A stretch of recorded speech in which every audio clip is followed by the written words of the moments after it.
a questionable move by the defense team this week. O.J. Simpson demonstrated how to stab two people at the same time.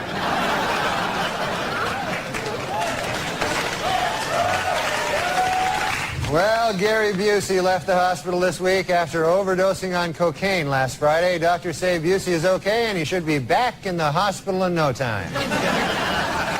The American Academy of Pediatrics has released an updated list of unsafe baby products. Topping the list this year is the really, really, really, really high chair.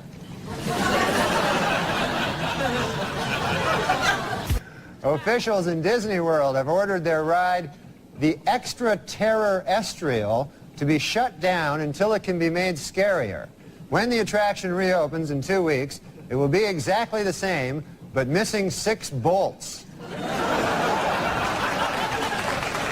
The United Paramount Network's new show, Star Trek Voyager, finished in first place Monday night with a 14.7 rating. For those of you who don't know, one rating point is equal to 950,000 nerds. In his book, O.J. Simpson says that he would have taken a bullet or stood in front of a train for Nicole. Man, I'm going to tell you, that is some bad luck when the one guy who would have died for you kills you. That's probably... You don't get worse luck than that. You don't get worse luck than that. One of my all-time favorites. All right. Welcome, everyone, to Redoubt. Joining me, as per our usual arrangement, we have John, and Howdy. only John tonight. Hello. Good to have you, sir. How are you? A little tired. Yeah. Getting tired of my hour-long commute, but we're Yeah. going to change that soon. See, that's the problem with having a car. You actually have to go into the office when they tell you to. Well, it's not just that. Amazon is really picky about it. They went from you're working from home to we're going to do hybrid to full-time office. It's like, okay. There They you skipped go. Yeah. they skipped the hybrid too. It didn't stick. They're just like, nope, to the office with you. Bummer. All right, so tonight we have a full docket for you, focused on the Joe Schmid conversion, which I think will be an interesting discussion, and more broadly talking about the psychology of conversion, potentially even conversion out of the faith or into the faith, and just what are some of the things that tend to make people convert. I think it's a fascinating topic and one that is really central to apologetics and often gets kind of undervalued and underdiscussed because people get so caught up in the philosophy and the epistemology of it all and talking about their particular arguments for God and whatnot, and it becomes very technical, and don't often think as much about the actual things that or experiences that bring people to Christ. And usually they're not the technical arguments. Usually it's something else. And so what is that is kind of the question. So we'll be getting into all of that. We got a couple other topical things. One thing I do want to say is that Dolly Parton died today, which is really sad. I don't know if you saw that, John, but lost a good one. I don't have, I haven't been following her later in life, so I don't know what her last years looked like, and I hope that she, had a good death in the classical sense, and certainly be praying for her. But I do just want to say, such a remarkable corpus of work, and Jolene is got to be one of the greatest all-time female-written country music songs. So, anyways, definitely. A remarkable figure in many ways, and rest in peace. All right. Before we get into everything, I do have a couple housekeeping items or some opening remarks. I will be starting a philosophy fellowship is what I'm calling it. I don't know exactly when this will kick off, although I think we have enough interest to probably kick it off this week or next week, and especially if we get some more. Then I think we'll be kicking that off pretty soon. Just kind of depends on the interest and the the participants that are express interest that actually want to go to the next step and actually do it. But basically what this will look like, it'll essentially just be philosophy tutoring, but with a combination of a individual component and a group component. So it'll be conversationally based, with the goal of promoting philosophical literacy. And so there will be actual practice involved where we'll discuss philosophical topics, and or we'll review, maybe another philosophical conversation on a YouTube video and discuss that amongst ourselves and kind of get a sense for, do we understand what's being said? What are some areas of confusion? There are also some particular texts and lectures that I'll be assigning, for lack of a better term. But generally speaking, it's going to be driven largely by personal interests, and so that's why I want to keep it a pretty small group. I'm thinking 3 to 5 is kind of a sweet spot in terms of the numbers, but if we get more interest, then we could increase it probably even to 10. But I would want to increase the sort of the personalized aspect of it as well. But anyways, basically, if you're someone who has valued my take on philosophy, or at least my fluency in philosophy, because I'm not a particularly wise person, but I do have an understanding of the philosophical conversations and the Western canon of philosophy, largely speaking, and certainly more than a lot of people. And so I think I am qualified to provide, some level of tutoring and help in that regard. And I think that doing so in a combination of group and individual conversations will be really helpful.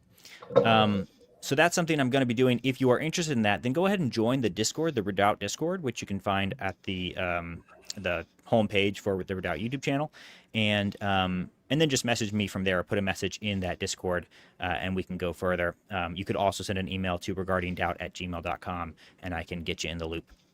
But we probably will use the Discord as the forum. I've got a private chat set up in there, and we'll have a private voice channel as well, where we'll do our meetings.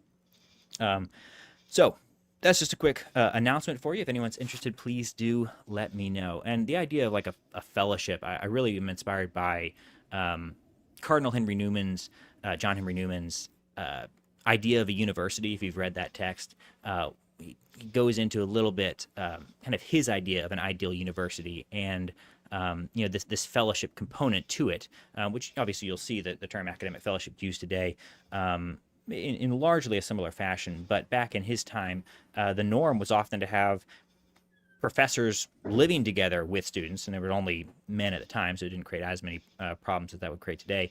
But really, it was a relationship-based education, and that's something that I want to promote in the here and now, which it's less common for sure. All right. There is an alternative, though. If you would prefer, I have another way to learn philosophy, which you might find... YouTube videos? YouTube videos is not a great way, believe it or not. Nah, Let's that's see, fine. did I have this pulled up? It can be helpful, but it shouldn't be the end-all be-all. This, though, I think could also be a compelling alternative. This guy's got a great idea. Let me try that real quick. It really does.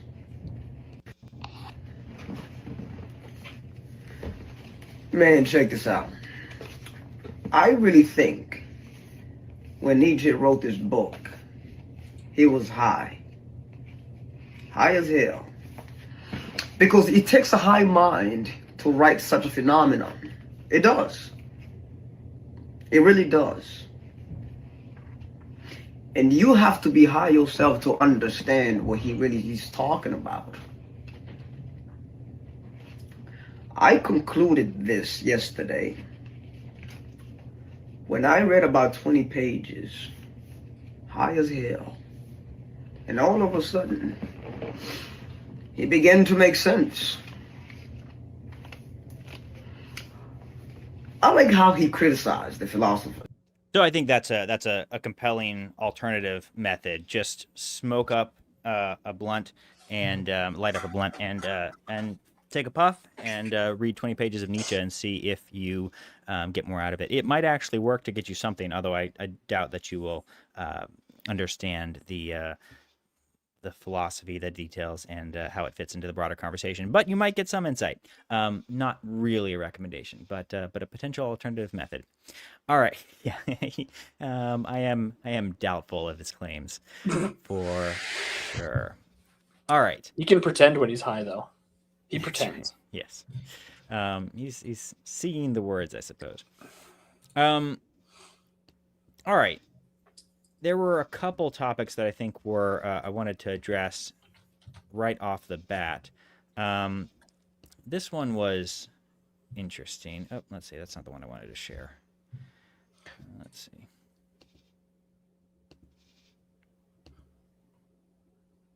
There we go. All right. Let me put this on the stage. So this first one, this is needgod.net and Bible in Context. I'm not familiar with Bible in Context. I am familiar with needgod.net, I'm not mainly familiar with because, well, needgod.net is just incredibly cringe. I'm not endorsing either of these figures. I only know them from just the sheer petrifying amount of cringe that I get when I occasionally I'll come across their content, his content on X. And this is going to be in that same vein, but I do think that there's some straw manning going on here. So let's just go ahead and play this video, and then we'll look at Cameron Bartucci's response. But essentially, at one point, Bible in Context makes the claim that Mary is a demon, which is, a provocative claim and not particularly well said. But let's just give it a listen. This is what you get with the individuals. They're attracted to Roman Catholicism because of its miracles, because of its beauty, because of its ancient parts of the traditions that it has. But it's never Jesus leading them there. It's never what Jesus did on the cross. It's always these other things. And notice it's Mary. It's Mary that brings people in. Mary's a demon. And I'm telling you, she's one of the powerful demons. She's not Mary, the mother of Jesus. This Mary that they've invented, where they call her Queen of Heaven, that happens at the Council of Ephesus, during Ephesus, which is where we also see the goddess of Diana. It's talked about in the book of Acts, which is a whole nother story. That's who this Mary is. She's a demon. She has nothing to do with Mary of the Bible. All right, so that's the claim, and Bartucci says Mary is a demon. Says Bible in Context. While needgod.net smiles and nods. Pray for Protestants. This is blasphemy. Now, I responded to this, and this is my comment. I'll just read it here. While I disagree with the phrasing and even the substance, or at least the confidence with which it is stated, Bible in Context point is no different from what any Christian will assent to, namely that false miracles are the work of demons. He is clear that in these cases, Mary, so-called, is not the Mary of Scripture. So this is a straw man. And I stand by that. I think that is an accurate interpretation of what he is trying to say. Do I agree with his statement? No.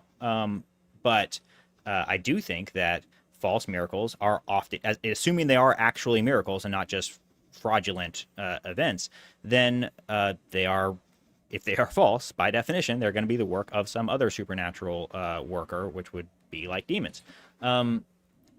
John, what do you think? Is that a fair comment? Do you think Bartucci is being fair? I don't think anybody in this chat or in this particular instance is clever enough to have opinions. Except for, of course, my post. Right. Yeah, you're the only sensible one. Except I think that I think if you're gonna make the claim that these guys are making, you want to be a lot more careful in your language, because you don't, the Blessed Virgin is the woman most blessed, but you don't want to mess with that. She is Jesus' mother. Right. I know that's a Catholic thing to say, but she is Jesus' mother. She is the most blessed woman. Let's be careful, because the way they said it could very, very easily be interpreted the way Bertuzzi said. I mean, he clearly said that he's not talking about the Mary of the Bible, and that's the part that I think is condemning to Bartucci. I don't know how you can hear that and say, well, he's referring to the same person. I mean, he even makes, if you look at some of his responses and the replies, he's saying, kind of pulling on this,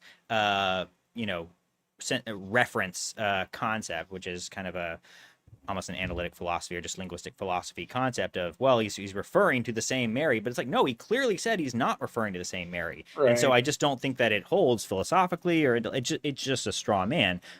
Is it well said? No. But, and is it provocative? Absolutely. But I think unnecessarily so. There's no reason to. I totally agree. This was another comment. This would be like me saying the Calvinist Jesus is a demon, and not pretend, and then pretending to be confused when people get mad. There is one Jesus, there is one Mary. We disagree on aspects of these people, but calling one of them a demon is never a good idea. regardless of the qualifiers. And that's just not fair, like, at all, because Calvin never claimed that the Jesus he was talking about was different from the Catholic Jesus. He is obviously referring to the same person, whereas this person explicitly said he's not talking about the Mary of the Bible. He's saying that these apparitions, these miracles, these Mary appearances are the work of demons, which, again, you can quibble about the facts. Like, you can disagree with him that on the legitimacy of these miracles, but if they are miracles and not of God, then they are the work of demons. That's kind of all that's left. And so simply the fact that he chose to still call them Marian, while might be poor choice of words, that doesn't make his statement illegitimate, assuming those facts. And again, that's a shared understanding amongst all Christians. So I don't quite get the I don't get the hate. I mean, I get the frustration and perhaps being put off by this kind of language. But if you take 2 seconds to think about it, the logic checks out, I guess is what I'm trying to say. I don't know what it is about Roman Catholics, especially like Protestants who go Roman Catholic. They all do the exact same thing, where they like go from being really like systematic and insightful and really careful in how they do things to top 10 reasons Protestants are gay. And it's like, all right, okay, buddy. I think there was one of my mutuals on Twitter used to be Lutheran Prince, and now he's like Catholic Prince or whatever. And he did the same thing. Like he went, and there are Catholics that don't do this, that are like perfectly reasonable, and you can have an intelligent conversation and they actually can understand the Protestant position on things. No, I remember it was Cameron Bertuzzi on Sola Scriptura, and he posted some comment or other, and I just replied with his old video on capturing Christianity for the. Yeah, that always bothers me when converts can't seem to empathize with their own previous positions. That does seem to be inexcusable. Well, I've known plenty of Catholics that could, and we're very charitable. But, no, it seems to be the ones that can. I think it's just more of an attention thing.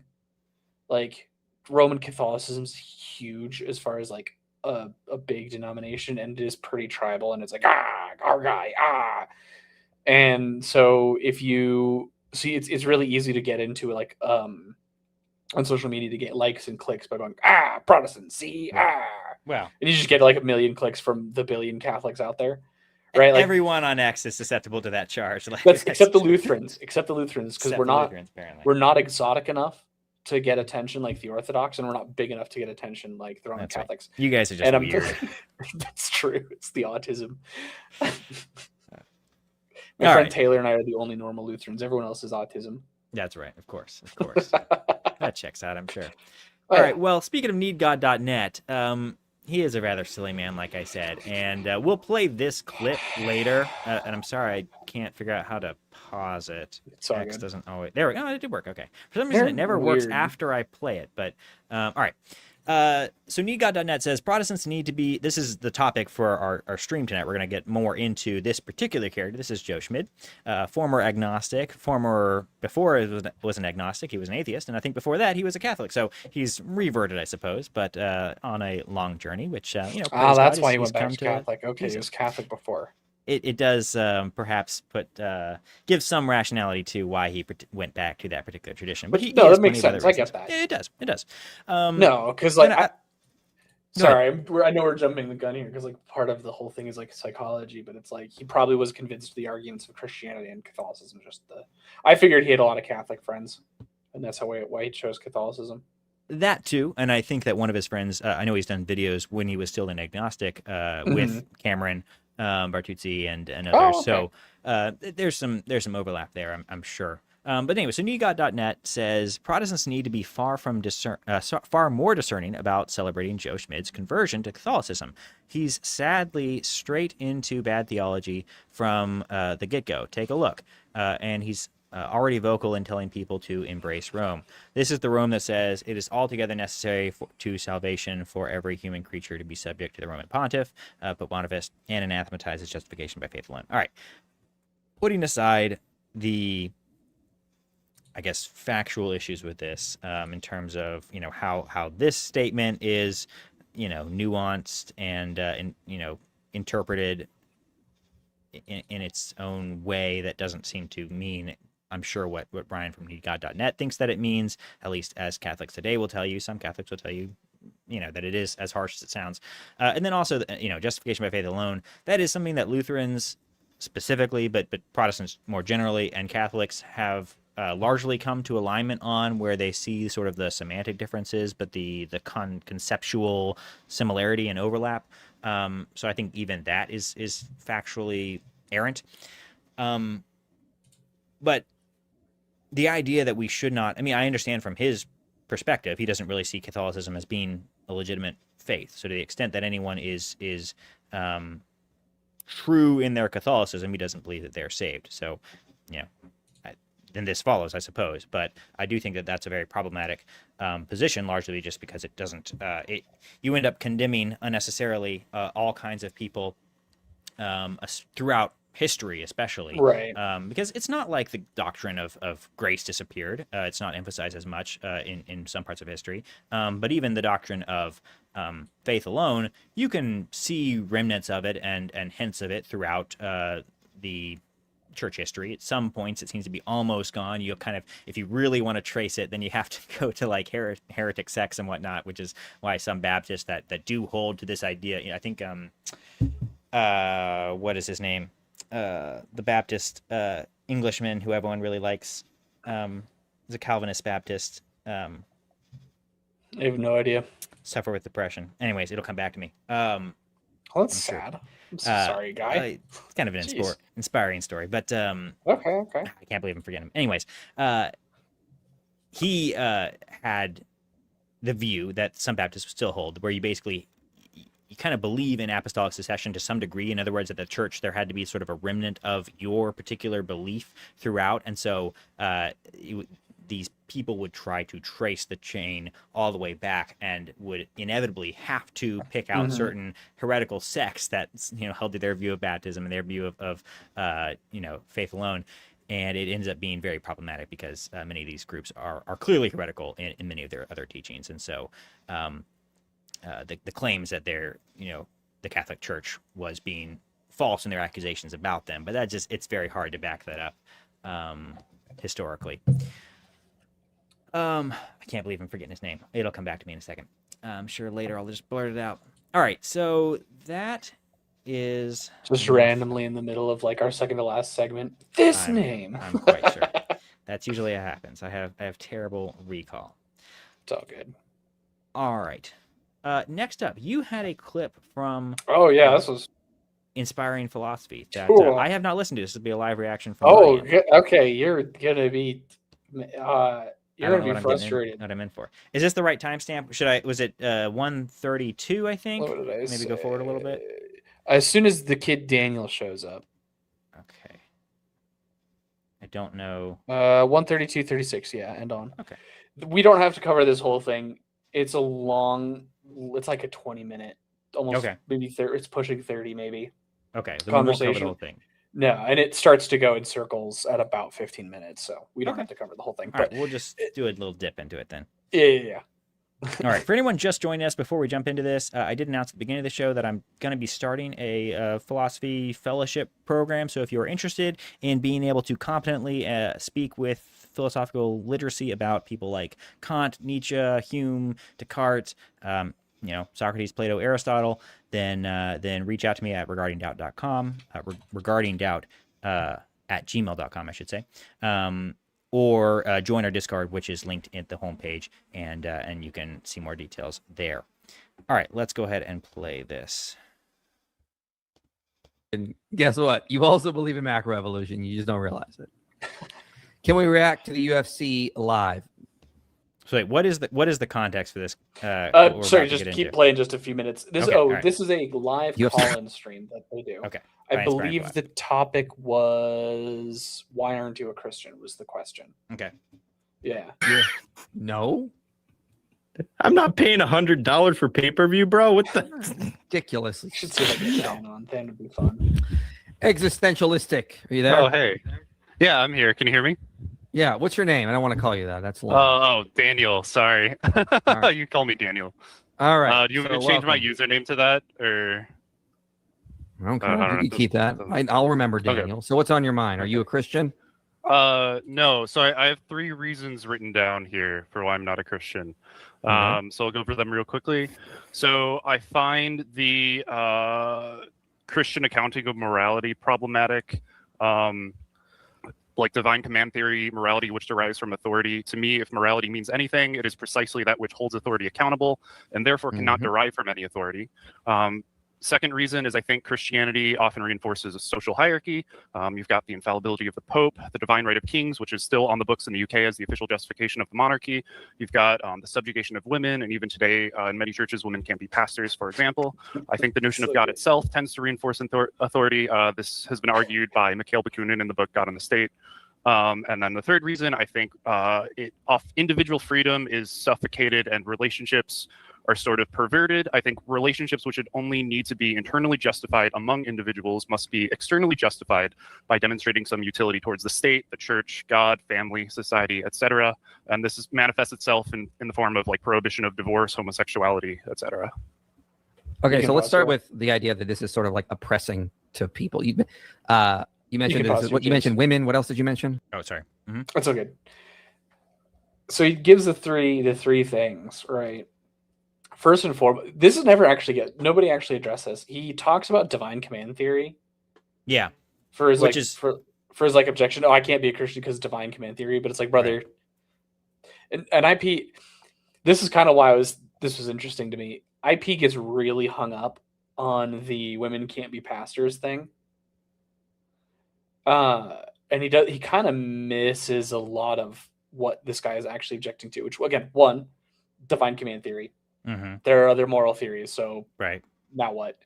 But two, just the bulk of this is this. I pegged this kid right away. He's a communist. He'll say he's an anarchist, but he's the communist kind of anarchist, where he just believes that all social hierarchies are evil. And he spends. I can tell from his objections that was central to it. He spends the entire time in this thing just assuming that hierarchies are bad, right? Without justification. He just goes, hierarchies are bad. Why? Which bleeds into his objections to divine command theory. Yeah. Well, I have objections to divine command theory. Mostly it's arbitrariness, but I have less objections, but it does depend on how you formulate the theory.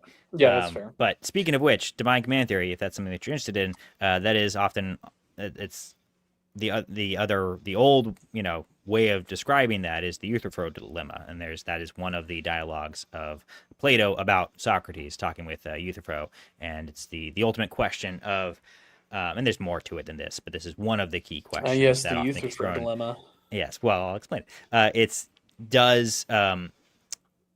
Do the gods, or does God command the good because it's good, or is something good because God commands it? That's the dilemma. And basically the question is, are you setting up a standard of good apart from God, or is God the only standard of good? And it's a dilemma. There's no way to perfectly resolve that dilemma as stated, in the way that it's stated, but you can kind of there's some linguistic ways to get around that, and ultimately you have to ground goodness in the essence of God, and then you start to get to something that is more orthodox. But it brings up all kinds of questions that are later addressed by questions like voluntarism or nominalism, things like that. So it's a very prescient question to be asked, 300, 500 years before Christ. So I think the Euthyphro dilemma succeeds against polytheistic religions. It pretty clearly succeeds against polytheistic religions. As a monotheistic religion, because you can always ask which god. Right, yeah.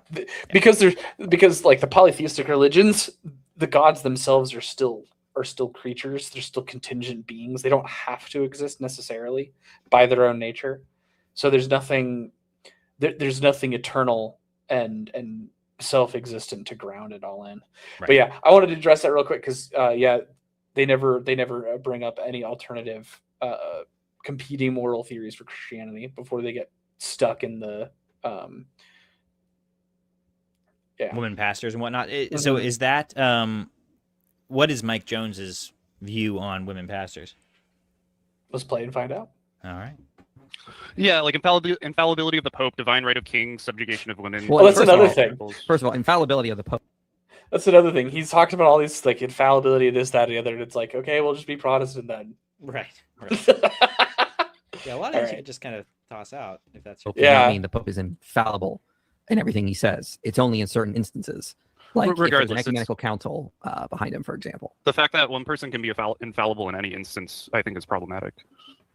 Okay, well, there's a whole branch of Christianity that doesn't even agree with the Pope. Well, yeah, for sure. I understand. Yeah, but then why not just be a Protestant? Is what I'd say. Because like that's not like a reflection on like the essential doctrines of Christianity. Like you can be like, I reject the infallibility of the Pope, and you could be a Protestant or Orthodox Christian. That's like half of Christendom right there. That's like an issue within an issue. It's not like a major issue. So I don't really want to focus on that. I'd rather more focus on the idea of this women thing because you're going to the Bible specifically. Sure. Yeah. Like I think that the fact that men often have power over women within Christianity is a problem. But Romans 2:11 says God shows no partiality, for example. In many churches, women aren't allowed to be pastors. So that means that God is favoring men over women? It means that men have institutional power over women. I don't know what God thinks, but that's I care about I care about the institutions. What God thinks is so I care about how it manifests in terms of institutions. Right? Could you be a priest in ancient Israel and be like from the tribe of Issachar?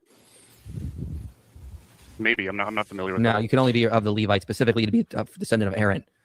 Does that mean that God loved the descendants of Aaron more than the descendants of Issachar? I don't know what God thinks personally, but I think the ideology itself. Are you? Yeah. I think you nailed it on the head. It's just sort of a reflexive hatred of all hierarchy. That's what I'm getting.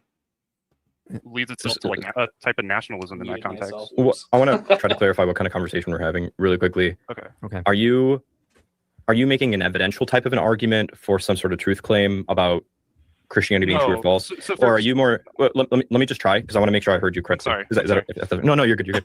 Okay. Or are you more so making more of an existential type of an argument where it's like maybe if I'm trying to bottom things out, you're asking the question like, why should I actually trust the church as an institution, the Christian church as an institution, with things like power and authority and things like that? Yeah. So I guess I should explain that. So for me, the like truth of an idea is like actually secondary to how it functions in society and relates to like social and political institutions.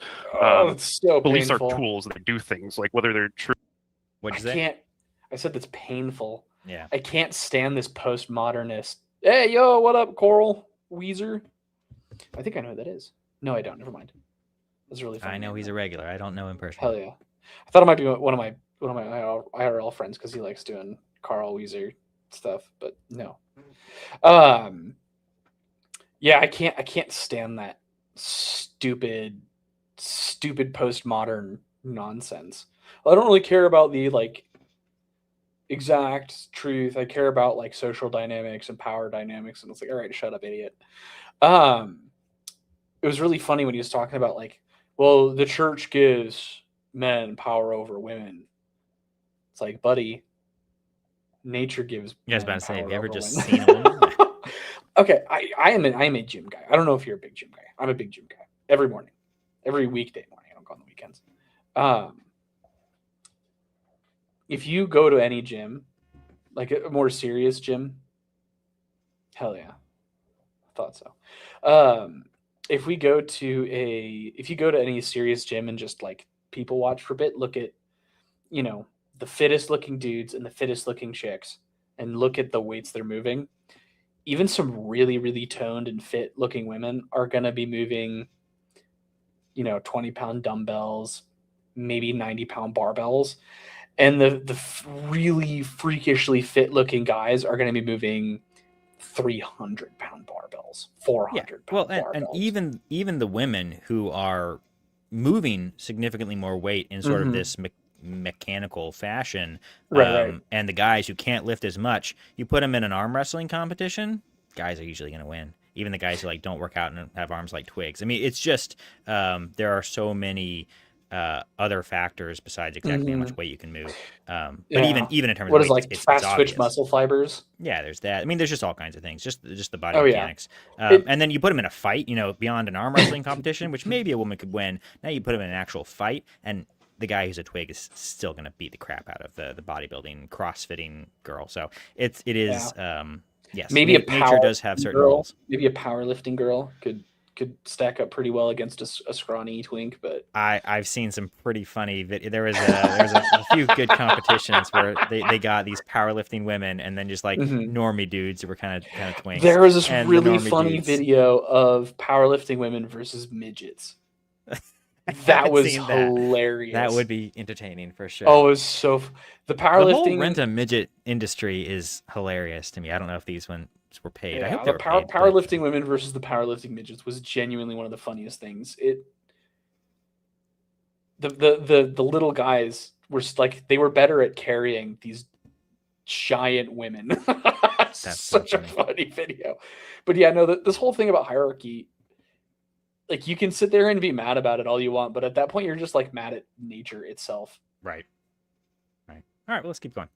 True or not, I care about what they do, right? The truth matters, but it's sort of secondary to like what the beliefs actually do, right? Well, so like the example of the Pope is like, well, this is how this ideology functions in relation to an institution, right? Okay. Let's just get back to the women thing because I was somewhere I wanted to go with that. So you would agree though that the Bible does agree that men and women are equal. No, I don't think so. I mean, 2 Timothy 2:12, right? Like women shouldn't speak over men. Okay, but you have Galatians 3:28. There, you What do are mean one by in Christ. equal? So Okay. God shows no partiality. He loves all equally. All are equally given the inheritance of the kingdom.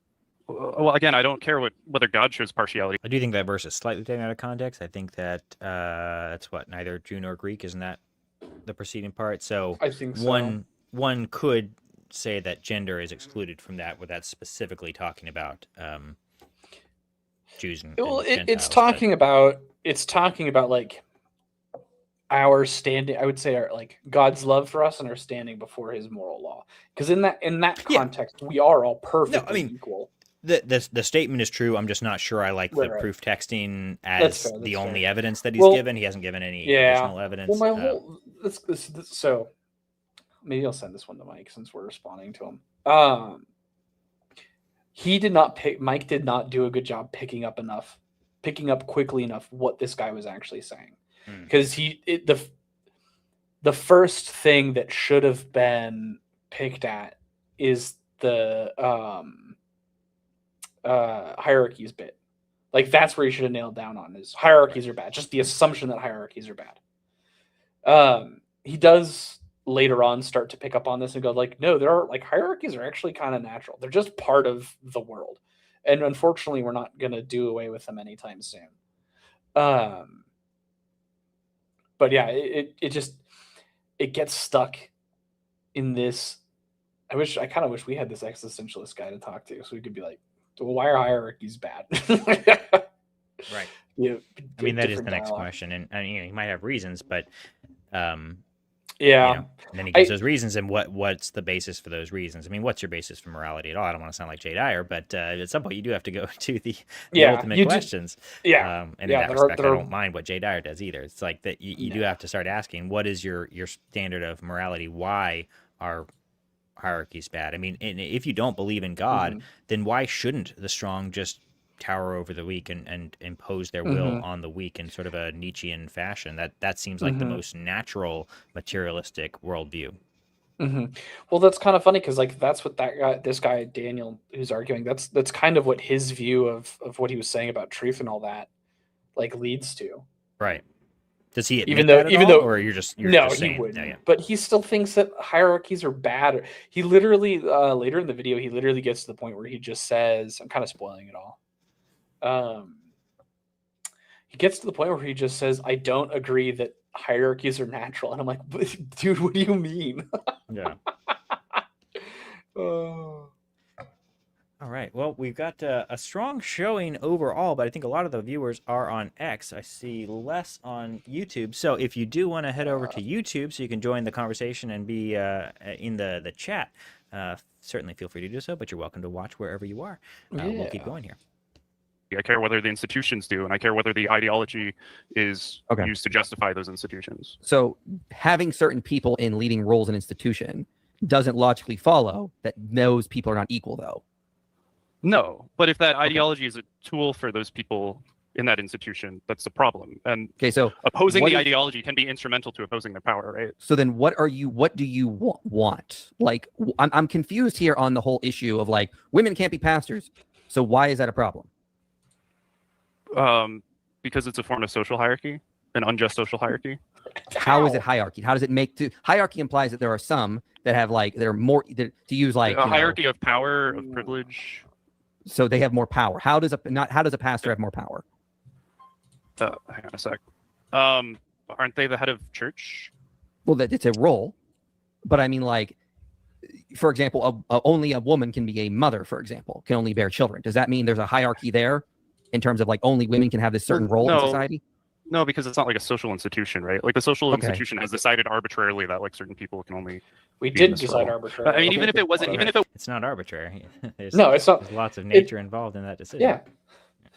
Like, the thing is like bearing and rearing children, especially like early life children, which is, I think don't quote me on this because this has been a minute, but there was some research done, if I recall correctly. I'm going to qualify this a bunch because I don't want somebody to go, I looked at the research and you were wrong. Okay, sorry.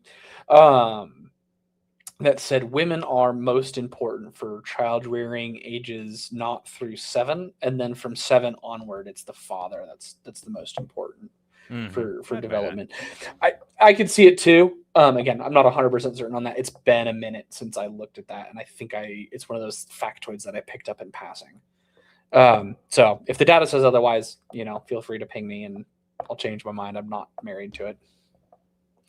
But yeah, no, like child rearing, especially when they're little and dealing with all of the demand of pregnancy, like it doesn't give women a lot of time, especially like young families. It doesn't leave them with the necessary resources to be a leader and take responsibility for things that maybe you didn't, for problems that you didn't create, because that's what leaders do. Yeah, I mean, in the norm. I remember arguing with someone in college when I was still very young and naive, and wasn't even fully like politically awakened. But I just was like, it's obvious to me. This is a girl, we were taking a business class together, and it was like, it's obvious that maternity leave like is unfair to the employer. Now, if an employer wants to offer that because they think that there's something that they're getting out of having women employees, and that's like a perk that they want to offer, and they think that it's worth it, they think that the benefits outweigh the cost, that's totally fine. But certainly like enforcing maternity leave from a government perspective is totally immoral and unfair. And generally, even the companies that are like socially pressured into doing this are probably it's not actually working out to their benefit, and very likely to their detriment. Just paying someone to take a lot of time off that you wouldn't have to otherwise pay to dads. Now, a lot of companies will start with the paternity leave as well, and it's like, well, that now you're just doing that because of a problem that you've already created in the interest of fairness. And paying someone to not do work is a perk, but is certainly not something that one is morally compelled to do in most cases. And there's all kinds of issues beyond that where, of course, women are going to have, if they're being good moms, a somewhat divided attention and divided priorities in a way that dads can't. And of course, dads do have a priority to their children first and foremost, but it's going to present itself in a different fashion. And because of the unique responsibilities and abilities of women, it's going to create a certain pressure. And it is just obvious facts of nature. It's I don't need to belabor the point, but yeah. So do they? How much more should we play here? Is there a particular part you want to jump to? No, not really. I mean, it's kind of. Does he crash out, or what's it? No, the terminus. It eventually gets to the point where Mike brings up like wolf packs, to like demonstrate natural hierarchies. And this dude just like flat rejects it. Yeah, it's just silly. I thought it was Jordan Peterson talk about the lobsters. Yeah, I think Mike could have done a bit better of a job pegging where this guy is philosophically. In Mike's defense, he's been really focused on Islam. I'm more interested in political philosophy, gay race communism, as a sort of political adversary to whatever form of paleoconservative I'm at. I don't know what I don't know what the right accurate label is for where I'm at anymore. Well, and I think just a tip when it comes to engaging these types of people is the proof texting is just not going to work. Like, you can sort of try to rebut the internal critiques that he's trying to make about, these scripture verses that don't seem to teach what we've now come to believe or whatever. Even if you don't believe it, it's like trying to defend it from that perspective is going to be very marginally beneficial, if beneficial at all. It'd be much more effective to use a little bit of a Socratic method and just ask why. Ask why do you believe that? Why are hierarchies bad? Why? Try to get to the kernel of the issue and then actually target that and then talk about that rather than trying to go back and forth about interpretations of scripture, which this guy's not even going to care much about. It's just going to be. He probably cares more about Rousseau and the natural man or savage or whatever. I think that's. Yeah. I think I was kind of a little disappointed in how IP did in that, but it's not a big deal. It's a casual call-in stream, so. There you go. And like I said, philosophically, he's been focusing more on Islam, and that's a bit fresher in his mind. Yeah. Because at the end of at the last half of the back half of that conversation, it starts to click where he's at, and Mike kind of corrects his understandings, gets a better functional use of hierarchy. He's not trying to talk about hierarchy in really narrow sense, like before the moral law of God, the love of God, which again, there in those instances there are no hierarchies. We are all the same. It does not matter. But in roles in in the institution like the church, in institutions like companies, governments, families, whatever, there are hierarchies that are ordained by God and are good. Right. More family and church on that part. I'm not going to defend necessarily corporate hierarchies. It should have started there, and No, I think you're but right. it's a fun segment. Go listen to that call-in stream was pretty good. There was a young lady, I forget her name because she actually needs prayer. She called in and she was dealing with some pretty intense scrupulosity anxiety. Scrupulosity induced anxiety, I guess. It's like OCD type stuff, like spiritual OCD. Yeah. Like, how do I know that this good action I'm taking is because I love Jesus and not? I was so sad. Luther had a similar. I know. Himself, yeah. So true. Yeah, I struggle with a decent amount of that. Not in that, not exactly in the same way, but what I would call kind of a morbid, compulsive disorder on the spiritual side.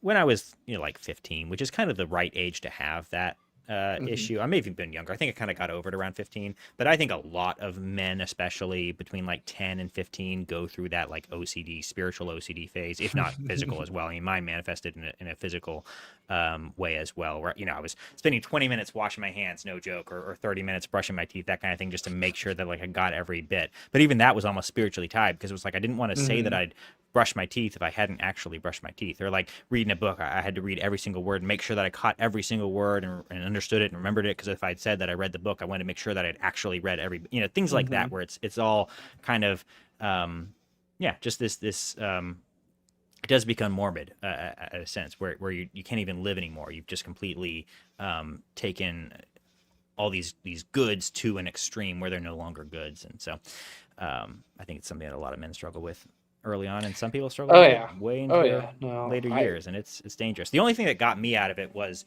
two things. Just this might be helpful for anyone who is still in the throes of this kind of struggle.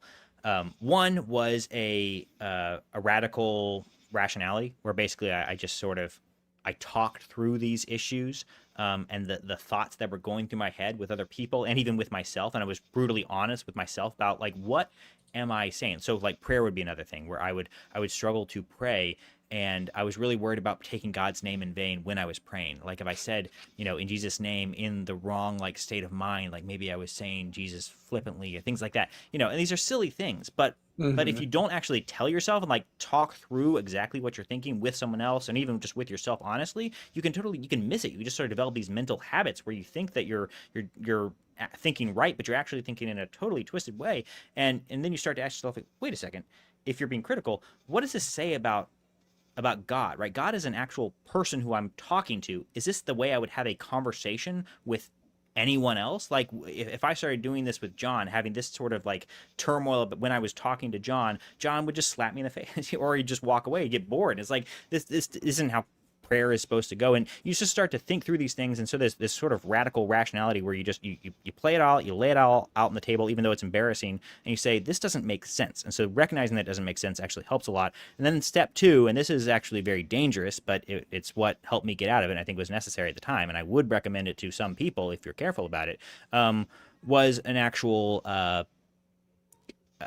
a knowing violation of my conscience, right? Because the whole issue here is I had a perverted conscience. I had a conscience that was telling me, pricking me in ways that, and giving me, compulsions that were not valid. And because I was able to rationally conclude that these were invalid, and then to violate those invalid pricks, I guess I seared my conscience to those invalid promptings, and that's dangerous because people, you can sear your conscience to legitimate pricks of the conscience, and so it's something that you really have to be very careful about. But sometimes that sort of thing is actually necessary, and you do actually need to violate your conscience if you have a solid network and fellowship that can help you determine and discern that your conscience is actually in the wrong. Yeah. No. Read this?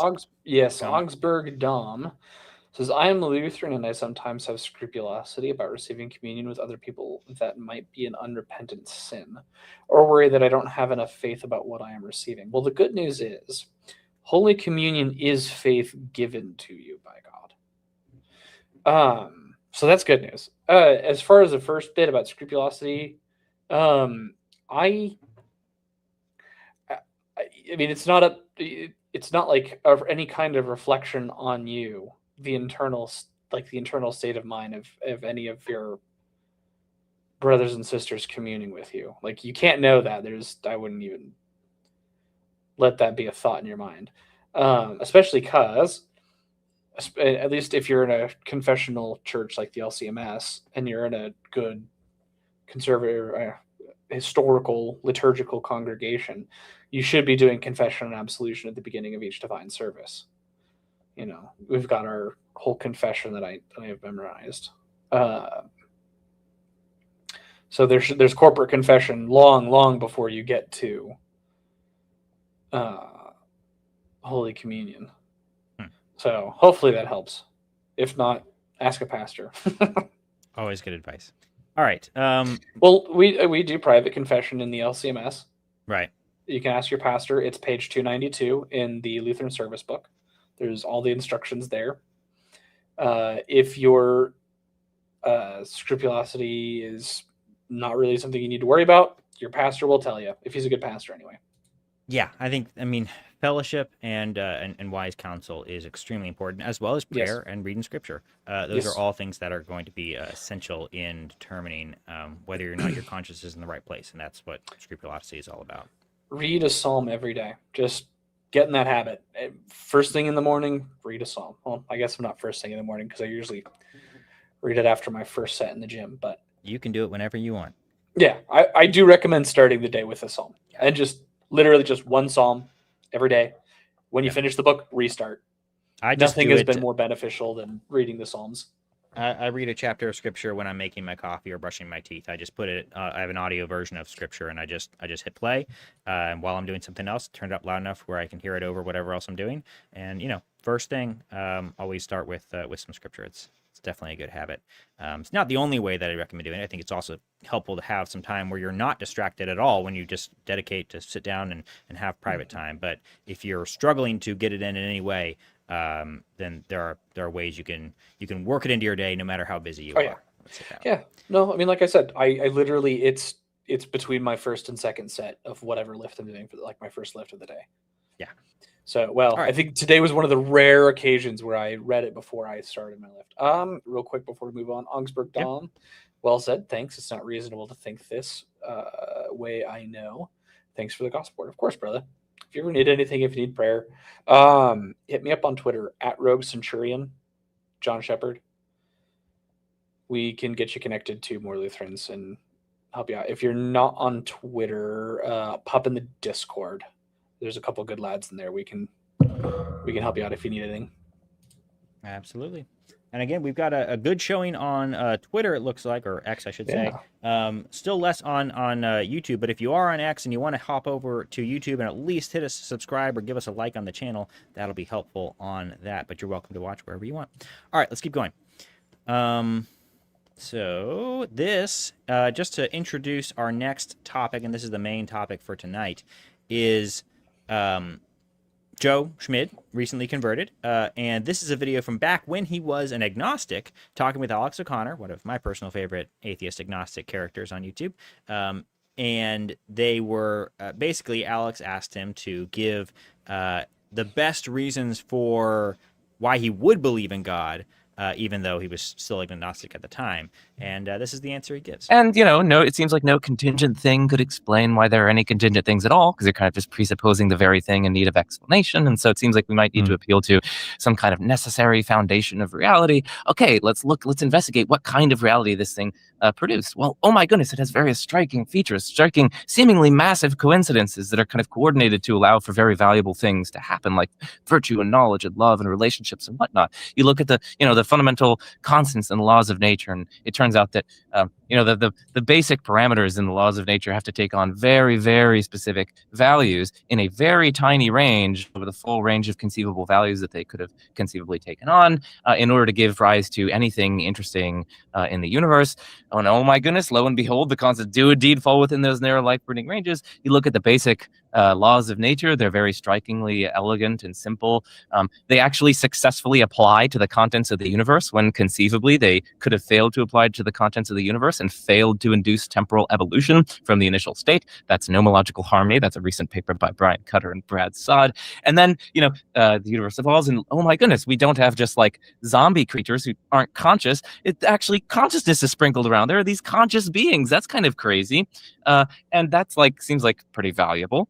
And also, the consciousness is linked up with the physical universe in ways that make rational sense. Our conscious lives are strikingly orderly, harmonious, and intelligible when conceivably they might have failed to be that. And then lo and behold, we have tons of moral knowledge when it seems. And that right there, by the way, so this whole thing is an argument from design, essentially. He's got the fine-tuning argument mixed in, which is more focuses on the physical constants, but it's a part of a larger argument from design, where the looks so clearly like we live in this bespoke universe that was designed just for us and for the conditions that we have. And this last problem, the problem of consciousness, is an incredibly serious problem in philosophy and science as well, where there is no current explanation, and some would argue no, even some secular philosophers would argue that there is no way to bridge the gap, what they call the hard problem of consciousness, where basically how do you get from a really complicated computer AI machine to a self-conscious being entity.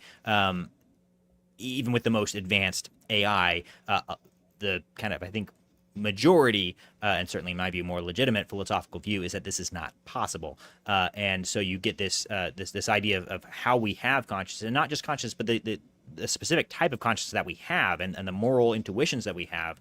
It all makes the universe look and us look very, very designed. I mean, in another video, he makes the point about morality. We could have developed the morality of like bees, where we're killing each other off and ourselves off in order to serve some one or two beings, like the queen bee or something. We could have had a radically different morality if this was all just by chance, but no, we developed this particular morality that seems so fitting and suited well to us, but if it was all just evolutionarily based, then it would all be completely arbitrary.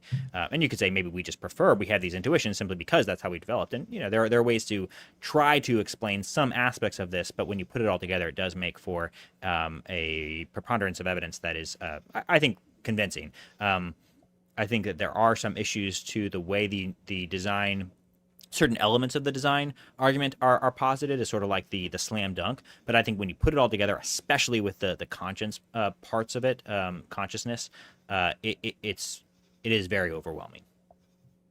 Seems like if evolution and naturalism are true, if there's no God behind the process, it seems very, very striking and surprising that our beliefs would be our basic moral sensibilities and intuitions, at least would be like by and large truth tracking, because evolution, after all, only cares about survival and reproduction. It doesn't care about giving us true moral belief. Coral Weezer, that's really cool. I know you've been with us for a really long time, but that's good to know we've had an impact. I really appreciate that. So it's the impact's ultimately what we do this for. Yeah. I know that's a year ago I wasn't on the stream, so you can't take any credit. I'm not going to take any credit. That's not even all me. I think John the Yep. Younger. Exactly. John the Younger specifically, and this extends, of course, to other a priori bits of knowledge. It's like you can see what I'm trying to do. I'm not trying to like actually defend these things. But who created God? Because that's the thing that you're not. That's the thing that you're not taking into consideration there, Joe. That is actually going to be our next claim. But that's quite extraordinary. He's joking. Yeah, he's being facetious. He better be taking the mick, because I will lose my mind if he's doing. Because O'Connor's too smart for that. No, like if O'Connor's unironically trying to do that, I'm gonna fly to the UK. We'll finish the video just so you can see he's joking. I think like if I said to you, can you just, as an atheist, speed run like proving God's existence? I think that's probably the best attempt I've ever heard at such a thing. So congratulations on.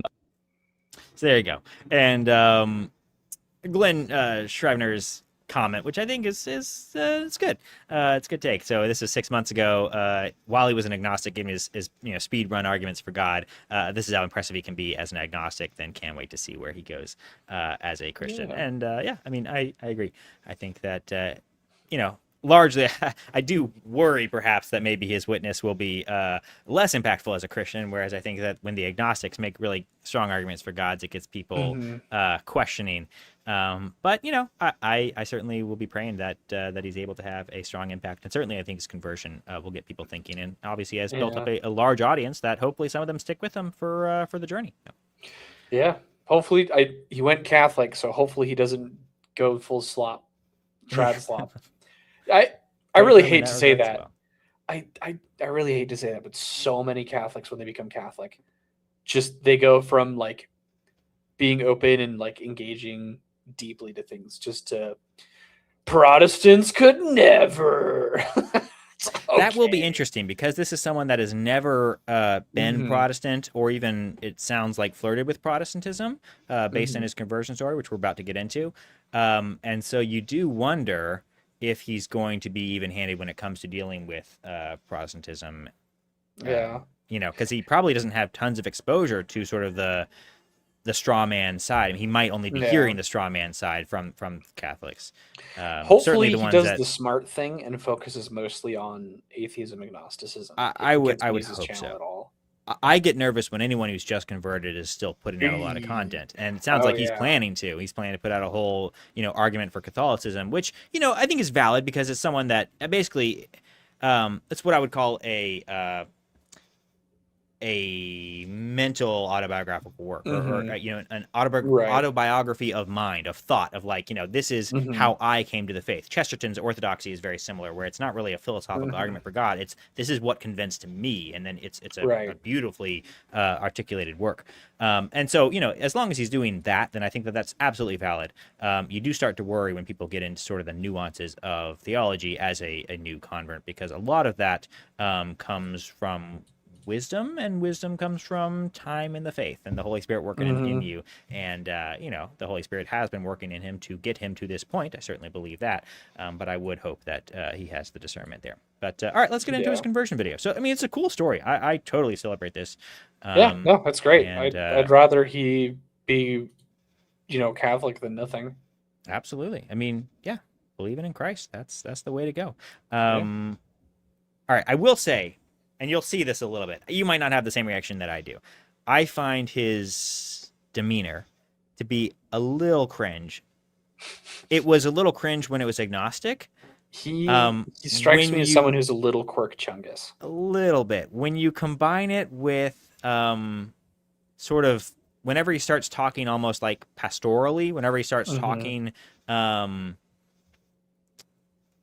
sort of like the spiritual side of things, it doesn't sound disingenuous, but it definitely sounds I don't know, it just, something about it rubs me a little bit wrong, but I don't that's probably too critical and unjustly so.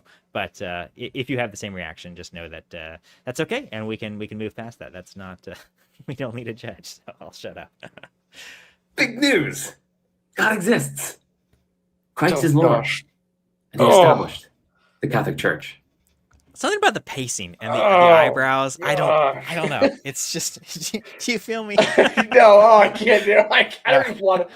I don't even want to watch the rest of the video. I'm not sure I can do the. I'm not sure We I can got do to. that That's what we signed up style. for. All right. I'm not kidding. I just converted to Catholicism. Well, actually, Joe, you're just a revert, so that's technically misleading. My dude, conversion is a change of heart and mind. And that just happened. For those of you who don't know me, wonderful. shame on you. Yeah, the message is good. The message is No, good. it's just this is so hard to watch. The delivery is a little tough. It's And again, I it's don't know just if it two was like quirks this. nuggets. I've seen atheists and agnostics who are like criticizing the video, being like the whole thing, like it's very different tone and style. And I don't know if that's true or not. I haven't really done my homework to verify. But yeah, it's something about it. It just seems ever so slightly off. But I don't know. Joe Schmid. I'm a PhD student in philosophy at Princeton University, and I've been an agnostic and public critic of theism and Catholicism for quite some time. But earlier this year, that all changed. So today I'm just going to share my personal journey. If you want my hours-long comprehensive case for Catholicism, stay tuned. That's coming very soon. Oh, and I also have some cool things later on in the video, so stay tuned. So I grew up in a devout Catholic household. I went to private Catholic school from kindergarten through 12th grade. I frequented the sacraments. I prayed all the time. I was totally into Catholicism. Everything was like smooth sailing in my faith. In fact, I was like really devout until maybe around like 7th or 8th grade when I had the first wobble. So in 7th or 8th grade, my Catholic school taught us evolution. And thankfully, Catholics are totally down with science. So they're like, yeah, we can teach you guys evolution. I mean, there's like so much scientific evidence for it. And it's totally compatible with Catholicism. But it did cause me to start wondering, like, how do I mesh this with my commitments concerning Adam and Eve and Genesis? Like, how do I make sense of that? And wobble didn't last too long because I came across the work of people like Francis Collins and the Biologos Institute defending theistic evolution. And I also started appreciating that, Genesis, although there are historical elements to it, its genre is something like mytho-poetry with some, theological and historical aspects sprinkled in. And so I was like, okay, I can see accepting evolution together with what Catholicism teaches about Genesis and human origins. But then, nearing the end of 9th grade, I really started reflecting further on the evolutionary process. And in particular, I reflected on the brutality of it. I mean, for hundreds of millions of years, animals were just like ripping each other to shreds and just suffering and languishing. And it was just so hard for me to mesh that with belief. So this is very interesting, and he talks about this later. There's a clip we'll play later on his wrestling with the problem of evil, and this is the new articulation of the problem of evil, and it really seems to get to this generation of kids, which is it just natural suffering? Yeah, it's basically just like natural evil would be another term, but especially animal suffering really gets them. There's, I didn't pull it up. We might play a little bit if we have time. This clip of Alex O'Connor and William Lane Craig went a little bit viral where Alex kind of, I don't know, his reaction just seemed very out of character and odd in terms of how kind of intense he got about this topic of animal suffering. And this is something that I find very hard to care about as a proud meat eater and animal, slaughterer, right?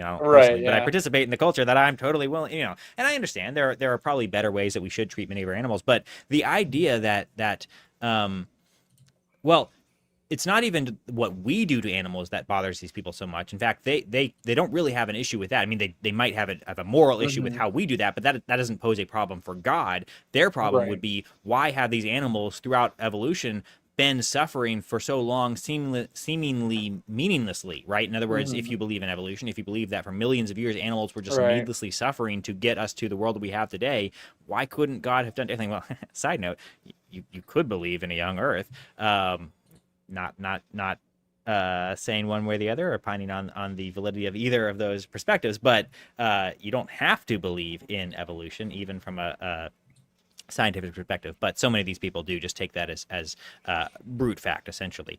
So that's fine. I understand those evolutionary theory and at least taking the age of the universe as most scientists would put it, is sort of it's a non-starter for most of these people that are coming into the faith, who were raised seeing this as the only valid perspective. That's fine.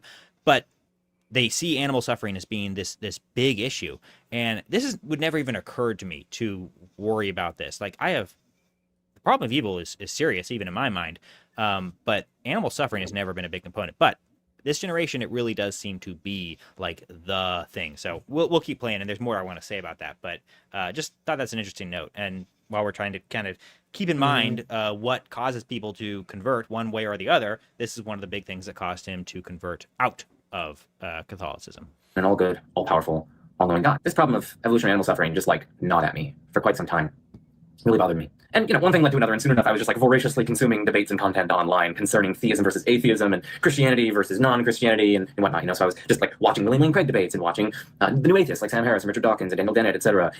Right, those dirty new atheists, right. That was a joke, okay, calma. After some time, the problems for theism and Christianity just kept mounting and mounting, and eventually I lost my faith.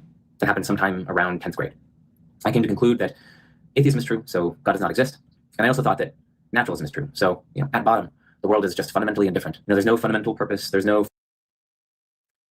Right. Well, this is actually one of the points that they will often make is if we thought that animals had souls, then this wouldn't actually be an issue. But the fact that animals don't have souls, therefore their suffering is pointless. That's why they see this as being almost a defeater for the Christian God, because there's just pointless, purposeless suffering. So, I'm not going to opine on the view right now, but that's why they see this as an issue. Fundamental mindedness. At bottom, as Richard Dawkins says, it's just blind, pitiless indifference. The natural world is all there is. At the time, I thought that was just the best explanation of the data. But then, in the summer before senior year, I stumbled across this YouTube channel called A World View Design, and I was just captivated.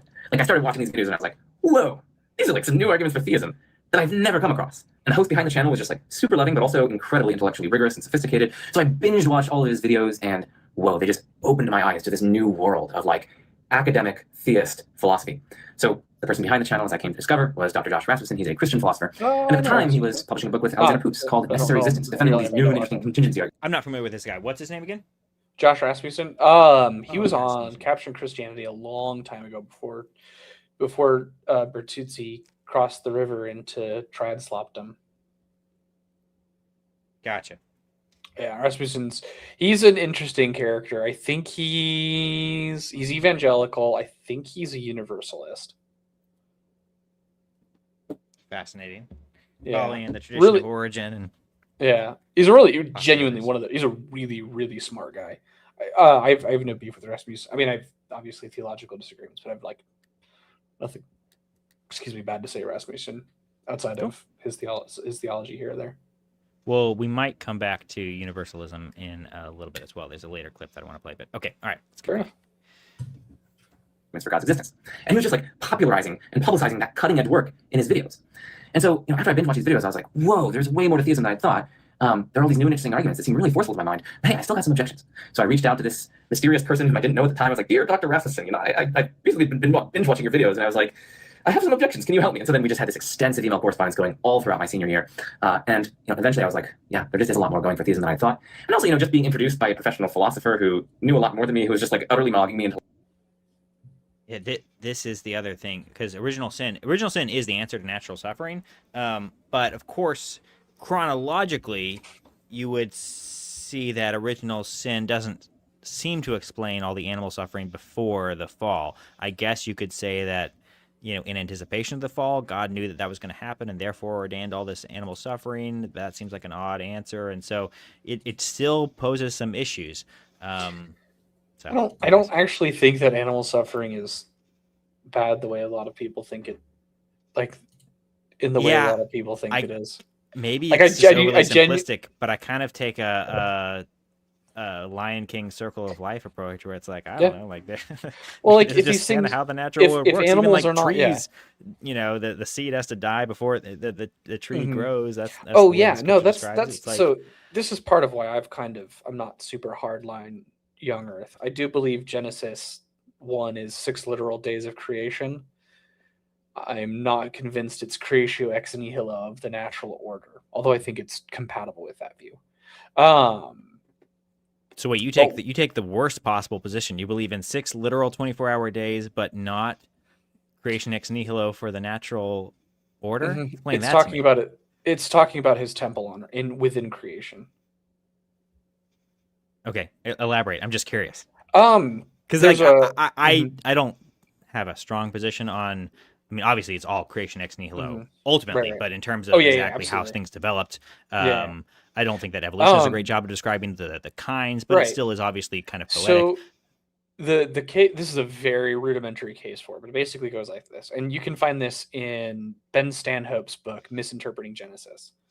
Really fun book, like fun to read. It had me laugh at points, and just interesting. One of the few nonfiction books I've actually read cover to cover. I tend to get about 75% of the way through, understand the thesis, get bored, and stop. Yeah, the very basic case goes like this: the Hebrew grammar for Genesis 1 is very awkward and clunky and doesn't work well. Like it's very poor Hebrew grammar. But when you compare it to temple inauguration literature from other Semitic languages, similar language groups, it matches, the grammar matches that a lot better. And then you have the parallelism, right? You have a what is it? It's light, water, land. Light, water, land, rest.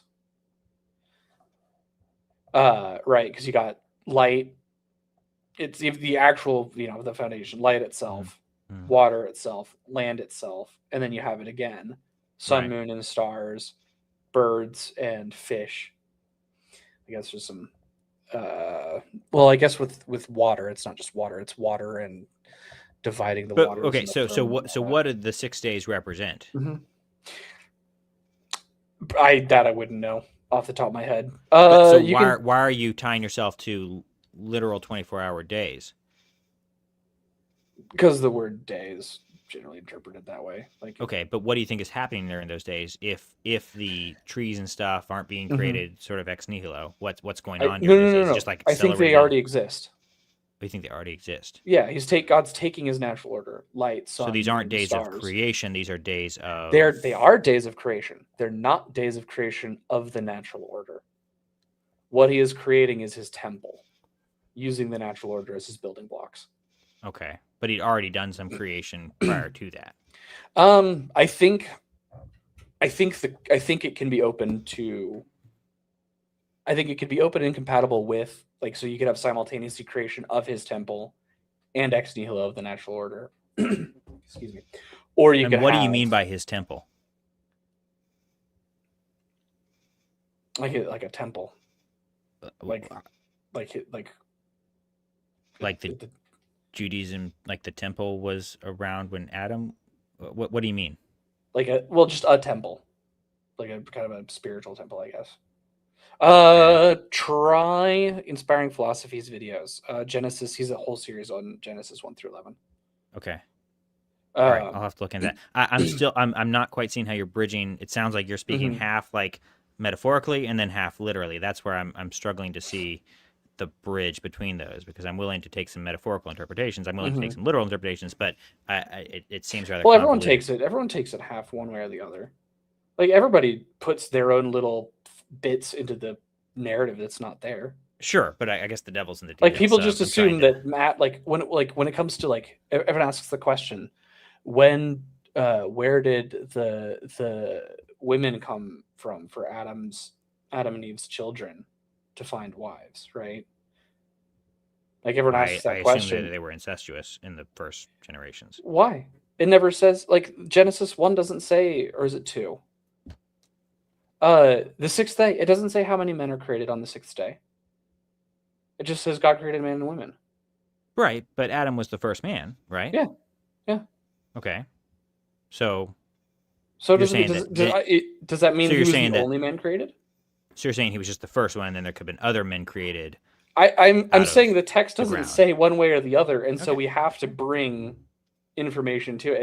And yeah, I find that the hermeneutic of the super strict 6-day people is a little inconsistent. They do a lot of the things that, and yet you atheists hold do. to literal 6 to 24-hour days, because that's the one part to me that seems inconceivable. I mean, it seems completely inconsistent with So the way that you should be reading the text. God is ordering creation to be his temple, right? For him to be in a place. I'm still not sure exactly what you mean by that, but okay. Well, I mean, what's the purpose of a temple? to worship God. Yeah. So you're just saying creation is the temple. Yeah. Okay. Yeah. So And Adam and still- Eve are just high priests. Okay. Which that's not as controversial, I don't think. Right, but that seems like a very metaphorical interpretation of what's going on, and so then trying to draw out the literal understanding of what's going on from this more metaphorical, poem is where I think that it's a little bit odd. But I can go with you on all that. I think there are some literal components that probably can be pulled out of it, and I think that it clearly has some metaphorical, symbolic elements, just in terms of some of these words are so. Impossible to define, like firmament, and some of the ways that they're used, we can't. Firmament's even... a weird one because Well, exactly. firmament's a very metal word. It's a very metallic, sturdy word. Yeah, to try to sort of literally read what firmament means is you are imposing so much into the meaning of the text, where I don't think that you can possibly literally understand it in a historical way. But my point is that I think that the word day, while it might refer to a short period of time, I just think that reading it as literal 24-hour days, whether you're young Earth or old Earth, I think that's what is not cannot be pulled out of the text as it's naturally read, simply because the concept of hour comes from the sun's rotation around the Earth's rotation around the sun. And the sun's created later. It's just like the idea that God is just watching his clock as he's creating the days seems rather preposterous to me from the text. Just the way the text is written, it seems like it's clearly using the word day metaphorically, regardless of what other literal points you want to pull out of it. That is the one where I see no textual grounds for taking that literally. That's my point. Well, in my temple creation view, that doesn't cause an issue because the sun, moon, and stars are already there. He's just giving them purpose in his creation. Interesting. Bringing order to chaos. All so right. it's like it's already the natural sun, moon, stars, light. It's all there. So you can have the 24-hour days just doing their thing. Yeah, I mean, topic for another time. Yeah, we'll have to get into it. Yeah. I'll have to Actually, dig up that book and reread it. Yeah. It's really good. I've never heard a perspective quite like that, so that's yeah. Check that out. Chris Folkman just followed me. I don't know if that was you. What's the Lutheran Augsburg Dom? All right, I'm gonna keep playing. Chris Folkman Revealed to me that I think I prematurely judged the question of whether God exists. And so as a result of coming across these new arguments and dialoguing with Josh, I was like, okay, I can no longer maintain my confident naturalism. I think I should suspend judgment on the question of whether God exists. So I should neither believe that God exists nor disbelieve. And the evidence at the time just seemed to me maybe roughly counterbalanced. Maybe it's difficult to tell which way the evidence points. But as a result of all this, I became a kind of settled agnostic, maybe somewhere around the end of 12th grade. And that state of agnosticism kind of just like stably persisted all the way up until grad school. But somewhere around the end of my first year of grad school, or maybe the beginning of my second year in grad school, things started to change a bit. I started coming across these like new and interesting arguments for theism that like seemed to me pretty forceful. And I also started losing some objections that I previously had to theistic arguments that I thought failed. So over the course of my first, 1 or 2 years in grad school, I started leaning towards theism. I started seeing theism, the view that the fundamental nature of reality is just like pure, limitless perfection. There's this perfect being at the foundation of reality with every perfection to an unlimited extent. I started seeing this view as a relatively simple, coherent, non-arbitrary, elegant hypothesis. And not just that, but a hypothesis that offers a unifying explanation of a vast and diverse array of otherwise highly striking data. Data that other hypotheses either have to explain piecemeal or do a very poor job at explaining or have to take us through facts. And so this kind of meta argument for theism that on the one hand, it seems to be a relatively simple, elegant, coherent, non-arbitrary hypothesis. And on the other hand, it provides this wonderfully unifying explanation of a vast and Yeah, so just on the conversion, the psychology of conversion, which is the topic of this video, this is, I think, a key point where the explanatory power of theism is so huge. The problem is you really do start to have to experience it, or at least be willing to empathize with it. You have to put yourself in the shoes of a theist and walk around, try it on for a week or two to really start to see that explanatory power. And preferably, even sort of from a spiritual side, pray. Even if you don't believe in God, just pray for a week and see how it goes. Go to church. It's these sorts of experiential elements, even if you have a very young belief or no belief, are, I think, important just intellectually. I think it's an important way to, to try on someone else's belief. That's an important element of your intellectual studies, is to be intellectually empathetic. And if you're going to be intellectually empathetic from a religious perspective, then there's actually an experiential component to religion. So it's worth trying to experience a religion, not just intellectually, even as a part of your intellectual pursuits.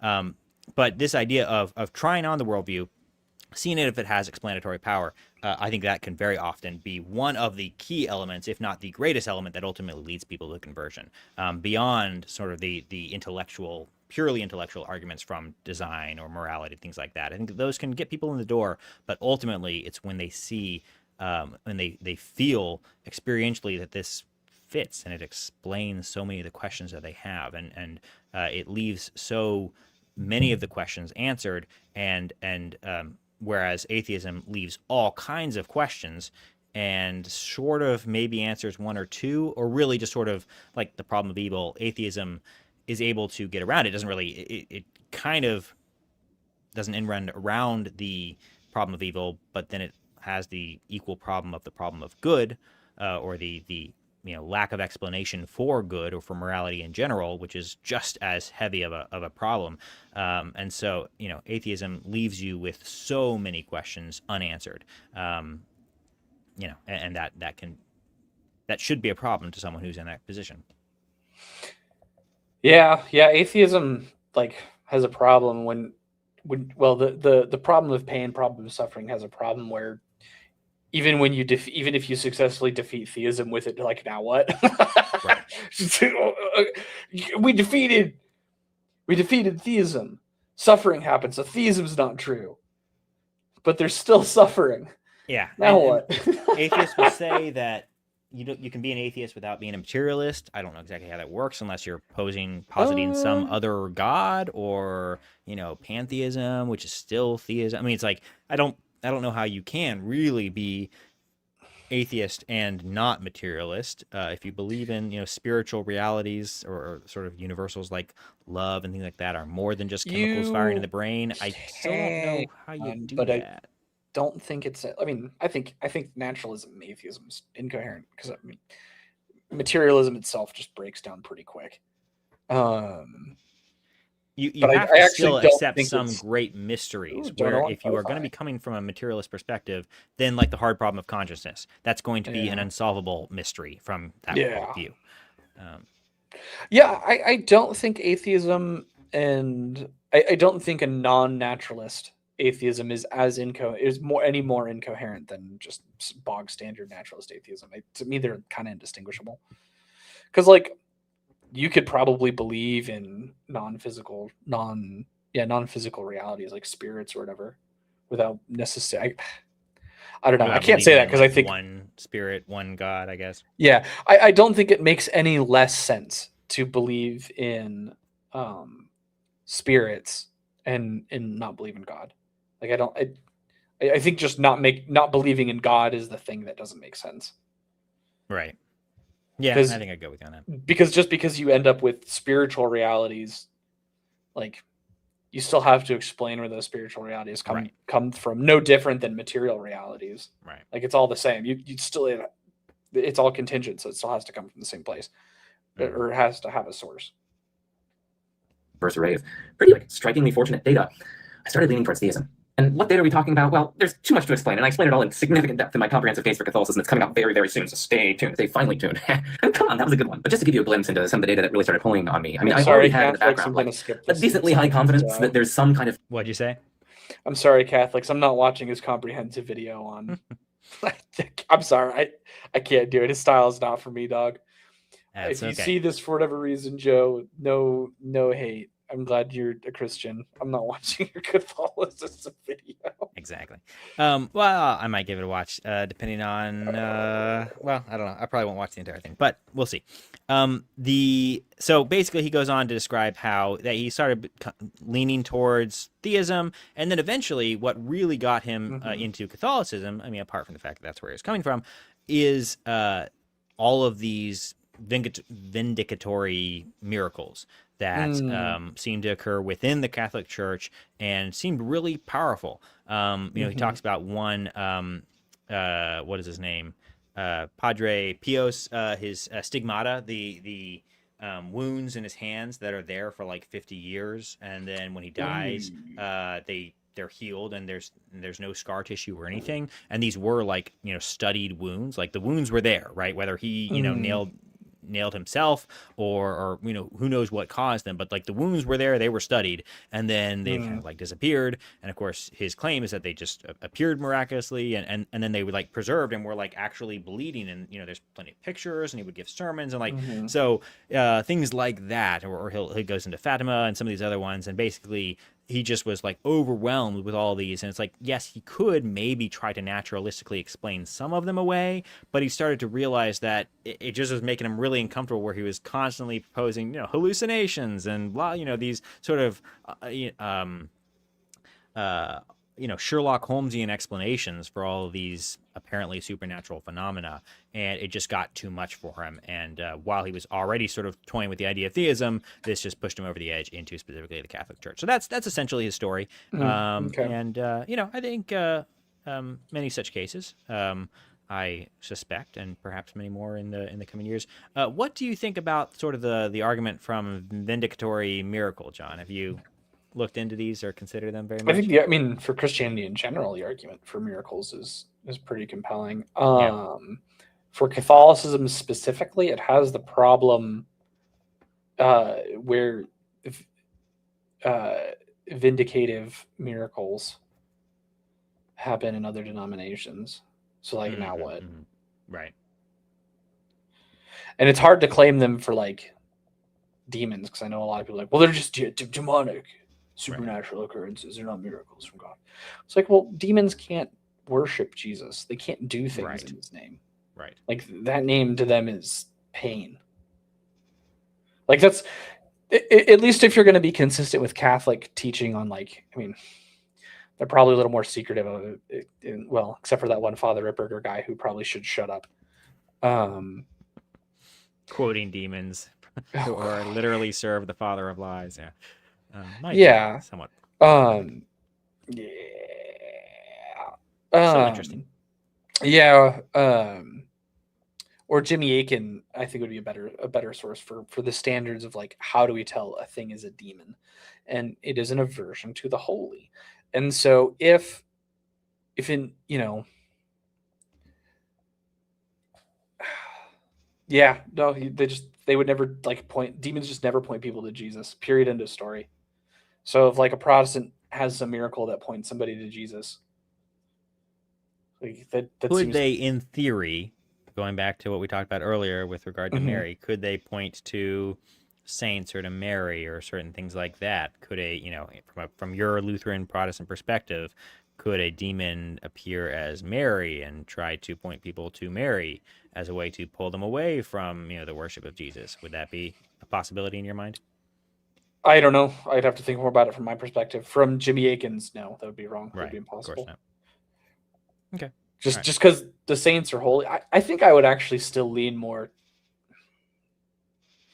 Maybe I would say yes, but I mean, who knows? Because you also have to actually investigate these claims of apparitions and miracles and all that. You can't just and some of them fall under scrutiny, but a lot of them are pretty. I mean, I looked into that stigmata one, and just a cursory glance, it was like, wow, this is pretty compelling. Now, that's not a particularly vindicatory. It occurs within the Catholic Church, but obviously the stigmata, the crucifixion of Christ is not a particularly Catholic doctrine. It's not unique so to them now, we could all own that miracle within the broader Christian corpus.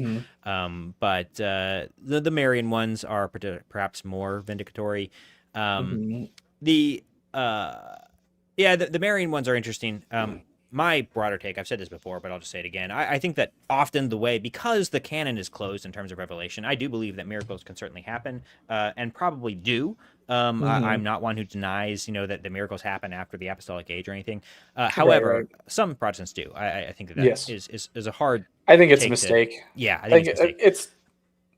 It's also just like if you say miracles are done and then a miracle happens, now what? Exactly. Yeah. Right. Easy to have dispositive evidence there, but and it forces you in a position just like as an agnostic, where now you have to like posit hallucinations for everything. Mass psychosis for everything.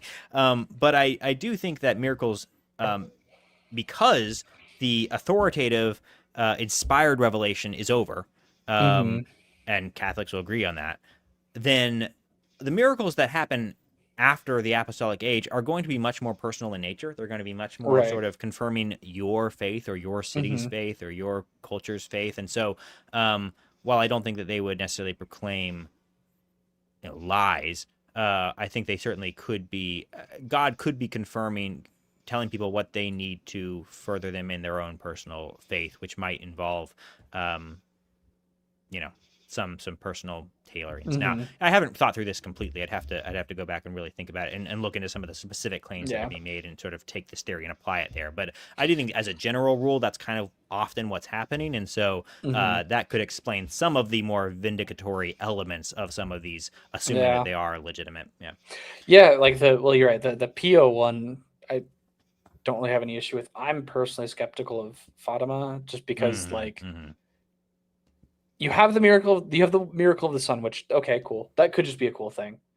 The problem is like the apparition of Mary itself only appears to a small group of children. And all of, I want to be careful because it's been a minute since I looked at this, but the predictions were all pretty broad. Like, the war is going to end.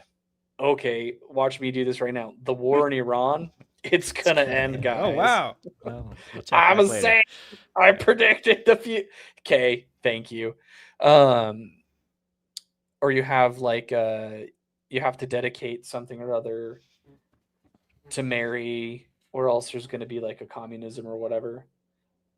I don't even think she says communism. I think it's just gonna fall to evil or whatever, and then Russia falls to evil, and then Rome dedicates Russia to Mary, and then it stays fallen to evil, and it's just kind of this weird thing that doesn't really make any sense.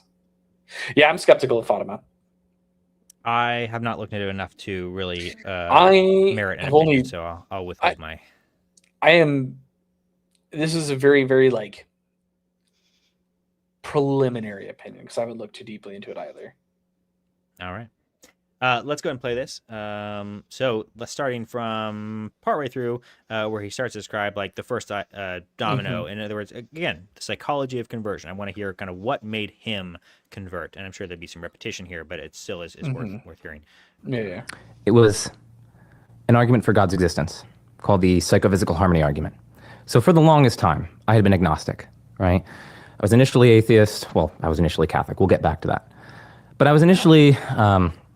very skeptical of the psychophysical harmony argument when I came across it in, I think in college. No, maybe the end of college, the beginning of grad school. So, I've been agnostic for quite some time. I thought that the evidence for and against God's existence was roughly counterbalanced. It was hard to tell one way or another which way the evidence pointed. And, I had lots of evidence against God's existence and the problem of evil and hiddenness and confusion and whatnot. But I had some arguments that I thought pointed towards God's existence, like the contingency argument and certain arguments relating to consciousness. But really nothing tipped the scales particularly significantly. But then this paper came along, published in Oxford Studies in Philosophy of Religion by Brian Cutter, he's a philosopher at Notre Dame, and by Dustin Crummett. And he's a philosopher, I think he's now working at the Insect Institute or something like that, some sort of effective altruist cause. And it's called the argument from psychophysical harmony or something like that. And they put it up on Phil papers, and I read it, and I'm like, oh man, this seems pretty forceful. So years ago, a husband and a wife in Lithuania sent me one of their handmade rosaries, and nice. Let's move on. So philosophers call this world like a pea zombie world. Oh, this is interesting. Around us, right? Things made of matter and motion. Yeah. So the basic argument. Yeah. So we got the physical world around us, right? Things made of matter and motion, described by physical laws and whatnot. I claim that we can at least conceive of a world where it's just like our world down to every last microphysical detail, right? Down to these subatomic particles, the way that they move, etc., but devoid of consciousness, devoid of this felt conscious experience of the world. So philosophers call this world like a P-zombie world or a philosophical zombie world, where you and I, not really you and I, our doppelgangers, are walking around. They're having a conversation like this, where their mouths are moving. Their brain is firing in the same way. All their synapses fire in the exact same way, but it's dark upside, or it's dark up there. Sorry. And this world is missing lots of goods, right? It's missing the goods of free and rational agency. It's missing the goods of meaningful relationships, conscious experiences, love of God and of each other. It's devoid of significant cultivation and manifestation of virtue and various other things. So consciousness seems to be intimately bound up with some of the most profound goods. Okay, so one question is, why aren't we in a P-zombie world? Why is consciousness Right, because if you understand the argument, a P-zombie world would look identical to our current world. It would just be without consciousness. So whatever explanation you have to get us to this world still work, but there's no consciousness. And explaining the consciousness part, that is the hard problem of consciousness that philosophy has not been able to answer to this point. And it appears, and there are very compelling arguments, that science, philosophy will never be able to answer. Basically, science will tell you, optimistically, maybe we can get there, and then philosophers will be like, no, you really can't. What do these people mean when they say a world that's exactly like ours without consciousness? Because meaning molecularly, from a okay. Yeah, if you look at it from a chemical, molecular, physical perspective, it's all identical. So maybe no consciousness, cellular life at most, or maybe. Well, no, he's saying like you have people walking around, but they are from a consciousness perspective, they're zombies. I mean, this is all largely what even the I mean, that's just kind of what atheism is. Naturalist atheism is. Except they would say that we do have consciousness, but it's something that we evolved because it makes us feel better, basically. Where we like to think that we have free will and that we can do things and have agency, but it's all reactive. That's the same thing. That doesn't make any. Well, it's the same, except you could remove that part of the the evolution of consciousness, and everything would still happen. We just wouldn't know that it's happening, right? And this is kind of it goes back to the problems with the cogito ergo sum, I think, therefore I am. That implies one of the critiques of Descartes' proof there, basically saying that the mere fact of thinking proves that I exist. It doesn't actually. It's possible that maybe even just the thinking is just sort of something that happens reflexively, or something passively that is happening to you, almost like it's raining outside, it's thinking. That doesn't actually prove that there is an I to do the thinking. And so it's all kind of wound up in the same problem, but there are different ways to imagine it. But in terms of the P-zombie problem, which I have if anyone's interested in that particularly, I have one lecture that's I could share with you. It's probably 20 minutes long, that goes into this from a philosophical perspective. And it's part of a larger lecture, about 20 lectures, each about 20-30 minutes long, on the philosophy of mind. And the first 6 lectures are going through Descartes' Meditations in detail. So basically, you take those lectures and you've essentially read Descartes' Meditation. So really well worth it if you're interested in the philosophy of mind. But the P-zombie problem basically imagines everything exactly the way it is now, molecularly, just minus consciousness. So we're all just zombies walking around, essentially. That scientifically is just as likely and as probable. There's no problem that poses to any of the explanations that materialists will give to our current existence. Actually sprinkled around. Why is there something it's like to be in this brain state? I mean, after all, this is soggy gray matter. Why is there something it's like to be in this state? It's very strange.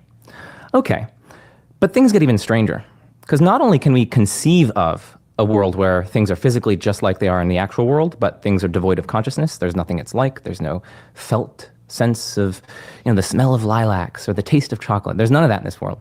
In addition to being able to conceive of that world, I claim we can conceive of alternative worlds where the psychophysical mappings are different than they are in the actual world. So what is a psychophysical mapping? It's just a description of which conscious states are associated with which physical states. Okay, so in the actual world, conscious states are associated with brains, right? Pain is associated with C fiber firing, which, that happens when we get tissue damage and it causes us to engage in avoidance behavior and whatnot. We feel pleasure when we have fitness-enhancing stimuli, and that leads us to pursue the things which caused fitness-enhancing stimuli. And more generally, consciousness is associated with brains. But we can conceive of hordes of alternative ways of mapping conscious states, phenomenal states, as philosophers call them, with physical states. And boatloads of these are just not going to result in any intelligible or orderly or harmonious mental life. So, for instance, it might have been the case that all physical states were associated with just the felt sense of a patch of blue. That could have been an alternative psychophysical mapping. Like the physical world behaves exactly as it does in the actual world, but all physical states are just associated with this sense of blue or something like that. That's a very simple psychophysical mapping. The psychophysical laws, the laws that connect conscious states with physical states in that world, are very simple. It's just the simple universal generalization for any physical state P. Matt Brad doesn't understand any of this. which is It's fine. very technical philosophy. For me, it's all rehash. This is all stuff I knew back in the day. It feels like the presentation of blue or something like that. So we can conceive of that world. We can conceive of other sorts of worlds. And just more generally, our mental lives are strikingly orderly, harmonious, and just strikingly fortuitous in a way that calls out for explanation. And you're like, just think about this. I mean, think about like a screen, right? And think about the pixels on the screen. If you could just randomize which pixels are showing up, what colors and whatnot on all the individual pixels, how many times would you get a coherent, orderly, intelligible image? Almost never. You would almost never get a coherent, orderly, intelligible image on the screen. Well, our mental life is kind of like that, right? Think about all the different ways that the psychophysical laws could have paired conscious states with physical states.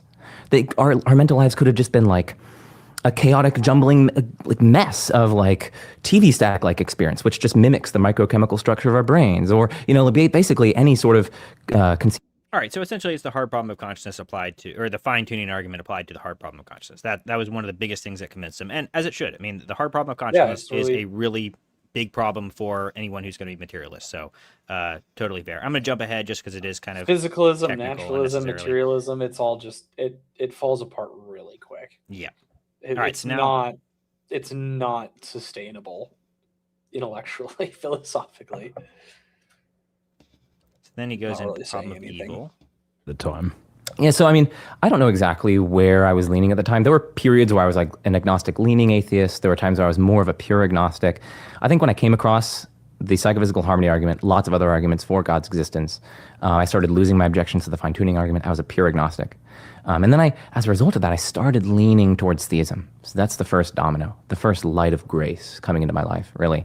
And I still couldn't go all. By the way, the objections, the typical objections you would get to the fine-tuning argument are something like you are assuming a cause from an effect, right? Like just because we have these things presented, we don't have any way of deductively proving the cause of those things.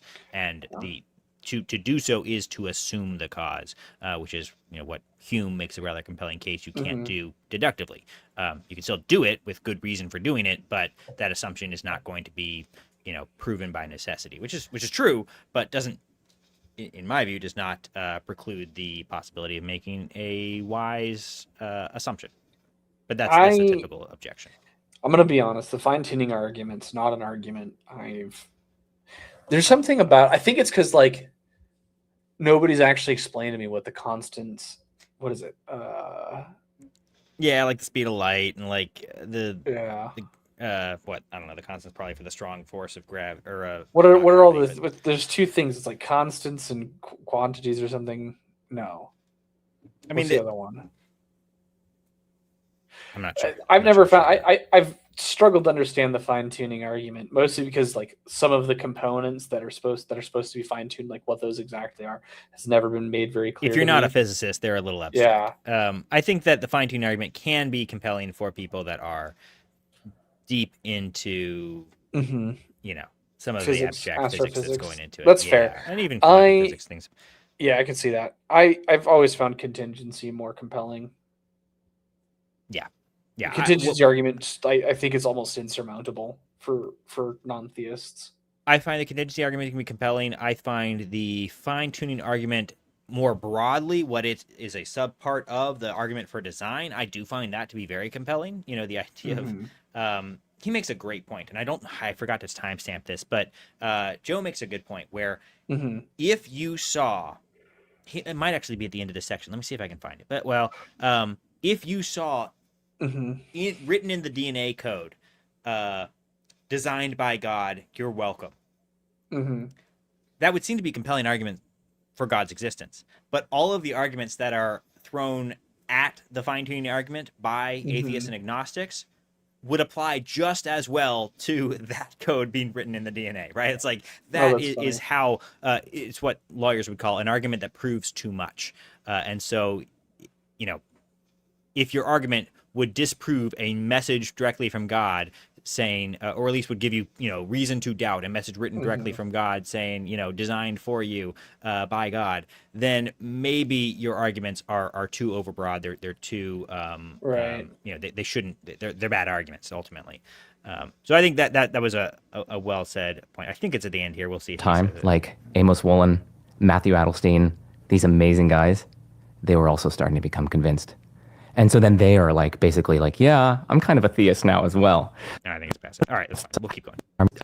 Kind of like natural reality, which just has like the brute or necessary disposition to produce exactly that initial arrangement. This guy looks too. This guy looks too much like Daniel Brühl. Yeah. Let's see. There was I don't. He talks about the problem of evil here is according to the chapter, but I know he talks about it again later, which is what I listened to. So let's jump ahead to that. Is the part that I wanted to touch on. So he talks about Prodropia, Stigmata. The problem of evil is like not from a philosophical standpoint. I think philosophically we've got a pretty good handle on it. From a pragmatic evangelical standpoint, I think it's the most important problem to address. Yeah, for sure. I'm sure. Are we segueing into what you wanted to talk about, like the psychology of conversion? Yeah. I mean, like pain and pelvic problems are like the two big reasons people don't want to be Christian. Right. Yeah. Sometimes pain in your pelvic problem. All right. To which we have not answer the problem of evil. Well, once and for all. 3 basic responses. Okay. 1, it wouldn't be just terribly surprising, given that God is infinitely wise. So under theism, it just wouldn't be terribly surprising that maybe there are just reasons that God has, of which we're unaware, for allowing various evils that there are. And notice, I'm not saying that we're totally in the dark about God's reasons. That's not what I'm saying, because my various natural theological arguments for God's existence required me to make some judgments about, comparative judgments at least, about divine psychology. So I'm not saying we're totally in the dark about God's existence, but we do need to have some kind of epistemic humility. Yeah. And that requires us to assign a non-negligible credence or a non-negligible probability to the hypothesis that maybe there are just reasons that God has for allowing various evils that I'm unaware of. And so long as that's the case, that will significantly dent the evidential force of the problem of evil, to the point that like it could really be overcome by like no leg. So that's one thing to say. A second thing to say is that, you could just say it No leg is referring to a miracle where someone didn't have a leg and then had a leg. actually is very, very strong evidence, but there's like very, very, very, very, very, very, very, very, very, very, very, very, very strong evidence for God's existence, which just outweighs it. So that's the second thing that I would probably make. And then the third point that I make is just like, I don't know, there are so many theodicies out there in the philosophical literature which identify various goods that God may have that justify him in permitting various evils. And if we take like the massive disjunction of those, like either this good or this good or this theodicy or this theodicy, I think that very significantly dents the force of the problem of evil, because then like the problem of evil, to run it and to make evil very surprising under theism, you'd basically have to deny systematically each and every one of those theodicies.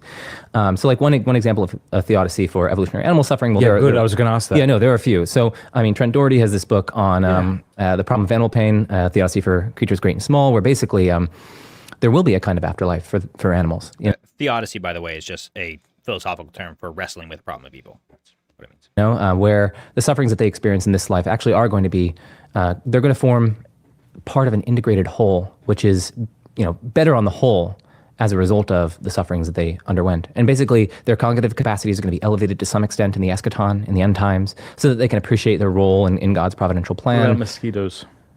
Depends on whether or not they're conscious. So if they're conscious, what? They have to be conscious. Oh, maybe not. So maybe the mosquitoes too. I mean, the lion will lay down with the lamb, right? Like, why not those very lions and lambs that existed throughout evolutionary history, say? So maybe... Interesting point. People talk about, your dog's not going to heaven. Well, maybe he's not going to heaven, like heaven proper in the spiritual sense, but in the, the new heavens and the new earth, Who's to say there aren't going to be animals in the new Earth? Now, probably Oh, there not your absolutely will particular be. dog, but maybe, who knows? There's Maybe going to you'll be see your animals in dog the new there. heaven, of course, part of Exactly. God's creation. I still think they're going to eat each other in heaven too. People In will get heaven mad at or in me the for new that. Earth? Or what exactly are you talking? New Do you Earth, separate them? sorry. Okay, all right. Yeah, That talking language about, gets fuzzy. Yeah, exactly. I They actually took do you to kind be referring to the new Earth, Right. the final, the final stage of creation, I guess. Right. I do Yes. think we're still going to see great white sharks leaping out of the ocean with a seal, because that's cool. Like, I don't think that's wrong. I think it's cool. I think God made it to be cool, to inspire of awe. Sorry, I didn't mean There's a good theodicy right there for animal suffering, to inspire awe and gotta remind us of inspire. God's power. I don't hate the concept. I do think that lion lying down with the lamb does seem to indicate that perhaps the animals are not as predatory in the new Earth. But It is kind of poetic language, like it is. It's not it is super literal somewhat. language. I think it's just talking about how paradise it'll be. As long as they don't eat us, that's the main No. thing. All right. have some kind of like narratival development in their life, and maybe they actually can cultivate some kind of virtue that outweighs the sufferings that they experience in this life as a result of things in the next life. Is this his primary argument to go against Thomas and saying that animals will be in heaven? Well, so when you say be in heaven, like well, I don't think we should say they experience the saved. beatific vision. No. But like, yeah, but I did think Aquinas says there'll be animals in heaven. Okay. Experiencing the divine, the beatific vision or otherwise, but that's not church teaching. So right. So against as far as I can tell, this is totally consistent with magisterial teaching. So that's one way. Yeah, you it could is. go. It is consistent. But is that Trent Doherty's primary argument? That I think that's one of his major responses to the problem of evolutionary animal suffering. Okay. I mean, there's a more recent one by Brian Cutter again. He's one of my favorite philosophers. Yeah. And Philip Swenson. It's called The Omission Theodicy. It's a paper that won the Sanders Prize, a very like esteemed, renowned prize in philosophy. And it's published in Oxford Studies in Philosophy of Religion. I think it's actually forthcoming. And the thought basically is that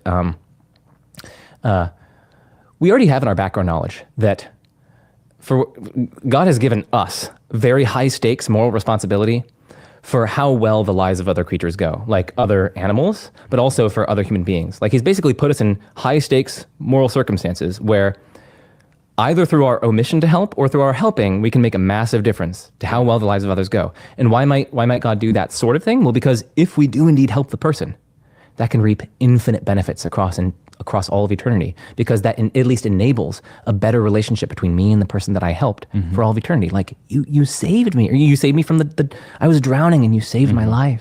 Think about like if that improves our relationship for all of eternity, that good can kind of aggregate and be an infinite good. Okay. So that can the possibility, the enabling that kind of infinite good can justify risking finite harms of us omitting to help other people.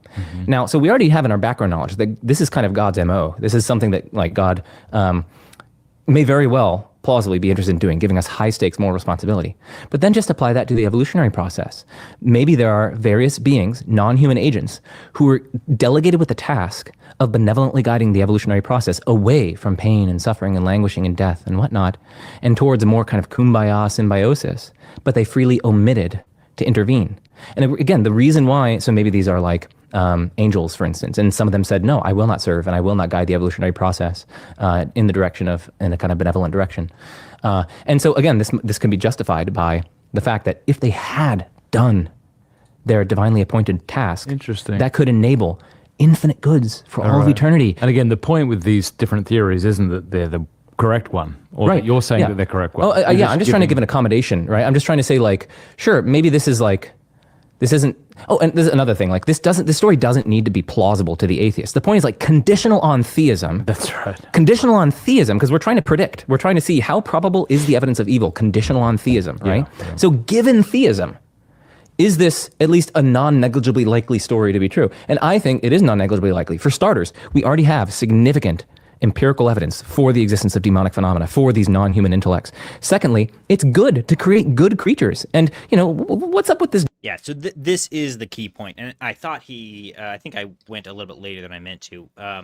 But there's another point when he says specifically that basically what helped him to get over the problem of evil. These are particular things that helped him overcome them kind of intellectually, philosophically to wrestle with this problem, sort of theodicies that helped him. But the biggest thing was trust in God. Basically, once he had come to accept that there might be a God, and then actually accept that there was a God on the basis of the evidence, then the problem of evil simply became a problem of faith, where he basically realized that there is an answer because there is a God, even if I don't know the precise answer. And so now he's explaining sort of some of these theoretical answers, some of these possible answers. But once you come to the realization that there might actually be a God, all of a sudden this problem of evil is not a defeater. It is something that should be taken seriously, but isn't strong enough to overcome all of the many reasons to believe. And I think that is the best response, is that the problem of evil is ultimately a problem that can only be overcome by faith. I don't think that we're going to have a perfect answer. We can speculate, and that's fine. I appreciate what he's saying here. I don't know that I buy into any of these particular theories, but I think that I think it's fine to speculate. The ultimate thing is that this is something that we do have faith in a God who is going to make it all work out. And for some reason, free will being part of it, God does allow for evil to occur, and ultimately will redeem it all. And this world, as we have it, is somehow still the most glorifying to God. The most God glorifying version of events is somehow this one that we live in. I mean, that's what I believe. And this version that we live in, where I'm an absolute retard. well, yeah, it's a bummer, I know, but somehow God has a plan and a way to work it in there. Look, I trust the big man, you know. Exactly. I'm an idiot. What do I know? So I just explained, I'm a retard. I don't know anything. Go watch the whole interview. It's worth watching. It's I think an interesting study in the psychology of belief. There is one more clip that I want to play that is not from Joe Schmid, but I think is, to me, one of the best examples of someone who encounters a similar psychological phenomenon, a similar turning point.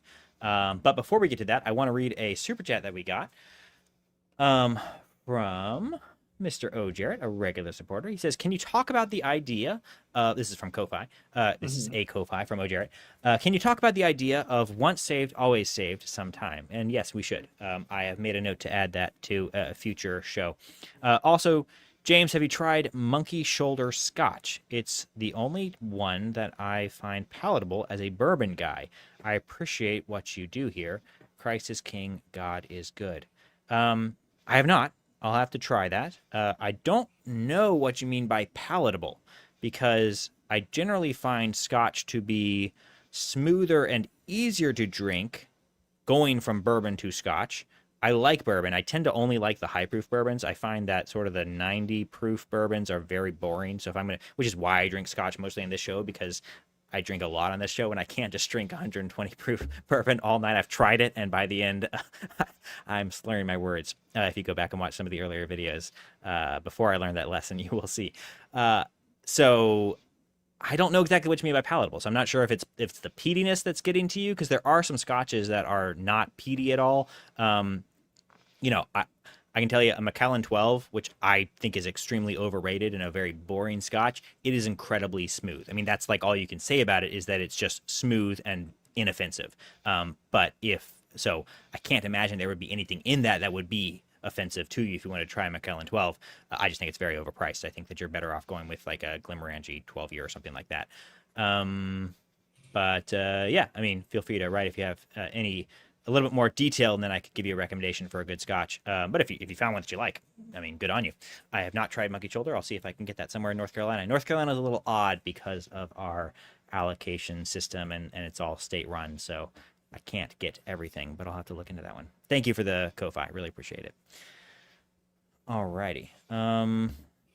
So this next video is, I've mentioned it before, but I don't think we've ever actually played it. This is Ayan Hershey Ali, who is a former atheist, ran with the types, the likes of Richard Dawkins, Sam Harris. Isn't this the gal like she was an atheist? She was born in a Muslim country, was Mhm, mutilated mhm. as a little girl. I put Because her in the Muslims thumbnail, are so okay. you might recognize her from there. But she's she's a beautiful black lady, born in a Muslim country, and Don't let basically Trip had hear to you. had to Love you, Trip. run from all The of these barbarism of Islam. exactly, and through that process became atheist, which is reasonable, I suppose, when your only experience of religion is Islam. Makes a lot of atheists, and you know, she was kind of part of the new atheist movement because of her aversion to Islam, which the new atheist movement, if you're not familiar, was I mean, you're familiar with the movement, but if you're not familiar with the reason behind the movement, it was largely a reaction to Islam that then turned its weight or turned its emphasis on Christianity Was it because really that was against sort of more Islam? palatable. I thought it was Essentially, against. I thought it was mostly like. I thought it was mostly like people mad at their evangelical dads. so it directed its ire towards Christians largely, but it came about because of things like 9/11 and because of events that were, you know, catalysts that were Islamic, but then it's not always been politically correct to go after Islam, and some of them were willing to do it I anyway, but wonder it if was too if always it's just politically correct to go after proximity because it's Christianity. like if you're an atheist in early 2000s West before we started importing the third world, right? If you go this whole God stuff is kind of a crock, isn't it? And then like the only people who are going to talk to you about it who are going to object are going to be Christians. So I wonder Exactly. if it's more organic and less political. Well, yeah, like I said, the ire and the discourse was largely targeted towards Christians, but the catalyst was largely Islamic. Is my assessment, and there are plenty of other people that agree with me on that. So she was part of that movement, and then she converted to Christianity a few years ago. This came out, this particular debate with Dawkins. It wasn't really, I mean, it was half debate, half conversation. Came out in, where's the date here? 2 years ago. And Dawkins was largely a mentor and a friend to Ali. I like Dawkins. And he's a funny man. And Dawkins is one. This was a great. very interesting conversation because Dawkins had before this conversion, Dawkins had made many comments saying that he was a cultural Christian. Right. Right. And what he meant by that is he doesn't believe. Oh no, in I'm the virgin thinking birth not or of anything like Dawkins. that. I'm thinking of what's the Hitchens, fellow that maybe? sadly passed? Yeah, Yeah, Hitchens. Hitchens. Hitchens was Yeah. hilarious. Hitchens is very funny, very sophistic, but funny nonetheless. Dawkins is a little less erudite in some respects, but like his arguments somehow are he's more scientific and less convincing. But putting that aside, Dawkins he admires Christian culture and Christian values, but he thinks that all of the stories are bunk. You know, in his book he spends like 2 pages debunking St. Thomas Aquinas's 5 ways of arguing for God. And you know, if you think that you can engage with St. Thomas in 2 pages and do so, you know, handily in a final way, then you're missing something. Oh, so Dawkins, he's just kind of an oaf. I can't take him seriously philosophically. A little bit. The point is, he had thrown out this concept of cultural Christianity, which other people kind of latched onto and said, yeah, I'm also a cultural Christian. And so when Ayaan Hirsi Ali came out as Christian, many people wondered if that's what she was doing. And so they had this conversation, and Dawkins went into it basically assuming that through the course of their conversation, he would be able to show that that's really all that she meant. And she basically says, no, I believe in Jesus Christ and the virgin birth and like that Christ rose from the dead. Literally, I'm not sure exactly what that means, but I do believe it and hold it, you know, and I go to my Anglican church faithfully. And so it was just sort of a shock to Dawkins. So great interview or debate, worth watching the entire thing. Highly recommend it. But a fascinating little picture into or window into the psychology of conversion, and something that I think is one of the most central questions that you can ask yourself. So let's get into that with that preamble. Church now, and you listen to the vicar, and do you kind of notice what a lot of nonsense he talks? I mean, do you really take it seriously that Jesus is the Son of God, Jesus rose from the dead, Jesus was born of a virgin, and that's part of Christianity? So I think because you, and I know you very well, we've been friends for a long time, and in fact, in some ways, I think of you as a mentor. I would say you're coming at this from a place of there is nothing. And what has happened to me is I think I have accepted there is something. And when you accept that there is something, there is a powerful entity. For me, the God that turned me around, I think what the vicar is saying no longer sounds nonsensical. It makes a So, I mean, that's just, I think it's so simple and beautifully put. It might seem almost too simple, but when you understand what she's saying, I think that it's perfectly simple. The contrast of something versus nothing. And what she means is something beyond the material, something beyond our scientific, material, naturalistic explanations of events and, causality. When you accept anything beyond the material, then all of a sudden the idea, like even if you just accept sort of a spiritual atheism where you're like, well, there are spirits or something, all of a sudden the idea that someone could rise from the grave doesn't sound so ridiculous. And so then the door is opened to all kinds of truths to seep in that are otherwise just completely precluded. If you take sort of this Humean skepticism to miracles and just say, well, no one can rise from the dead, therefore Christ didn't rise from the dead. Well, the logic works out. If your presupposition is no one rises from the dead, then also Christ can't have risen from the dead. Mhm. And so once you crack open the door and allow for any amount of reality beyond the natural, everything can flood in. Yeah. And there's a personal element to her story as well. She basically felt like she was going insane, and she was very close to suicide, and she converted, and basically she kind of opened her heart to God, and God saved her. And so there was a emotional component to this as well, and a very practical, just life-giving component. But intellectually, what caused her to change was just sort of changing that one presupposition of maybe there is something beyond the material. Maybe there is something rather than nothing, which I think is the perfect condensation of the issue. Either you believe in something or you believe in nothing, which we call nihilism. And I think it is absolutely correct and accurate to say that nihilism is the only rational alternative to theism. If you do not believe in theism, then you must believe in ultimate meaninglessness and nothingness. And there you go. I think that is intellectually one of the most powerful arguments that we have. You might take some convincing to get someone to admit that that's ultimately what they believe, but because they're going to be fighting with you the entire time to say that they're not nihilistic. No, they're not. They don't believe in nothing. No, they do find meaning, but they can't ever justify why they find any meaning in their lives. Or they might, like Alex there is O'Connor or some of these agnostics, intrinsically just say that they just bite the bullet and say, no, I do ultimately believe in nothingness. I am a nihilist, and I'm willing to admit it. And in which case, then you can push them on that, because that's a horrible conclusion that has a lot of issues. But either way, you're winning. Either way, you can move them along the path to hopefully conversion. Sorry, go ahead, John. Oh, I've lost it. It was what were we talking about? Oh yeah, no, just atheism intrinsically, like you can't get any true meaning. Yeah, no ultimate meaning. Because there's nothing outside of like your isolated pool of consciousness to assign any kind of value to anything. And even then, once your pool of consciousness blips out when you die, okay, like at the end of all you get's the heat death. Yeah, and if you want to see people that took this seriously, read Nietzsche. Read, who kind of reveled in it, or read Jean-Paul Sartre, who also reveled in it in a sense.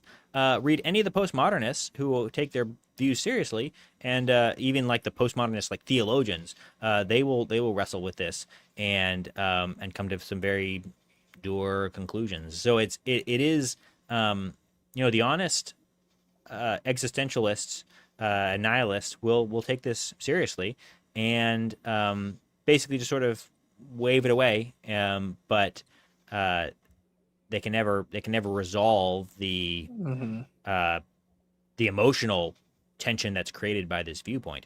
And Right. So it's something that I think is a very powerful intellectual tool. If that's the apologetic that you think will be the most effective for the person you're talking to. Ultimately, my apologetics is one of personal apologetics, where you can use, as long as you're not lying, whatever method, whatever tactic, whatever argument will get the person sitting across from the table from you to come to God. Whether that's the emotional argument, whether that's a more intellectual argument. But if you are taking the intellectual argument, this is one of the most powerful. Sometimes you kind of got to use both. Yeah. Because what typically happens is they have an emotional or pelvic problem, and then they'll present to you intellectual problems as post hoc rationalization, right? Because really the objection is, why did God let my family member die? Why is gay marriage wrong? Right. But what they're telling you to your face is, you know, what's a good objection that doesn't, like, I don't know. I'm a naturalist. I think only the physical world exists, right? That's just a post hoc rationalization. I mean, and obviously not always. Some of them, it is a sincere intellectual, like they have a sincere intellectual problem with whatever it is they're dealing with, and that's fine too. But yeah, most of the time it's emotional. It's almost always going to be boiled down to the problem of suffering, the problem of pain, or an objection to God's sexual ethic. Right. No, I think that's a fair assessment. I think you are, I think, in fact, I was trying to find a guest. I was scrambling. So we were supposed to have a guest for tonight, and he canceled on us in the last minute, which is fine. I mean, he has valid excuses. He should have told me sooner, but that's okay. We're going to try to get him on later, perhaps as an ad hoc one-off stream. And in the meantime, while trying to scramble to find a replacement, I do have several other people that weren't able to come tonight, but we are going to have future streams. So good guests coming. Be excited. But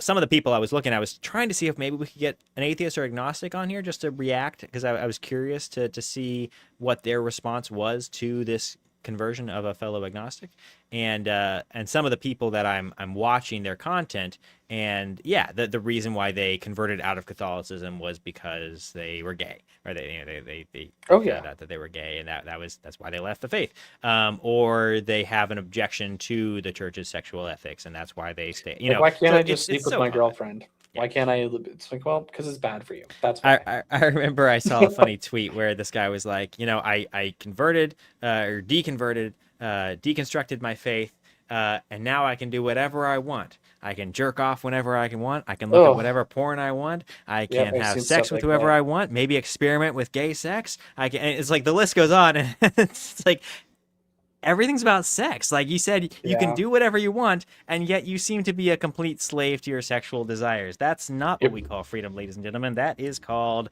sex slavery, even if it's just slavery to your sin nature. So you will, your appetites.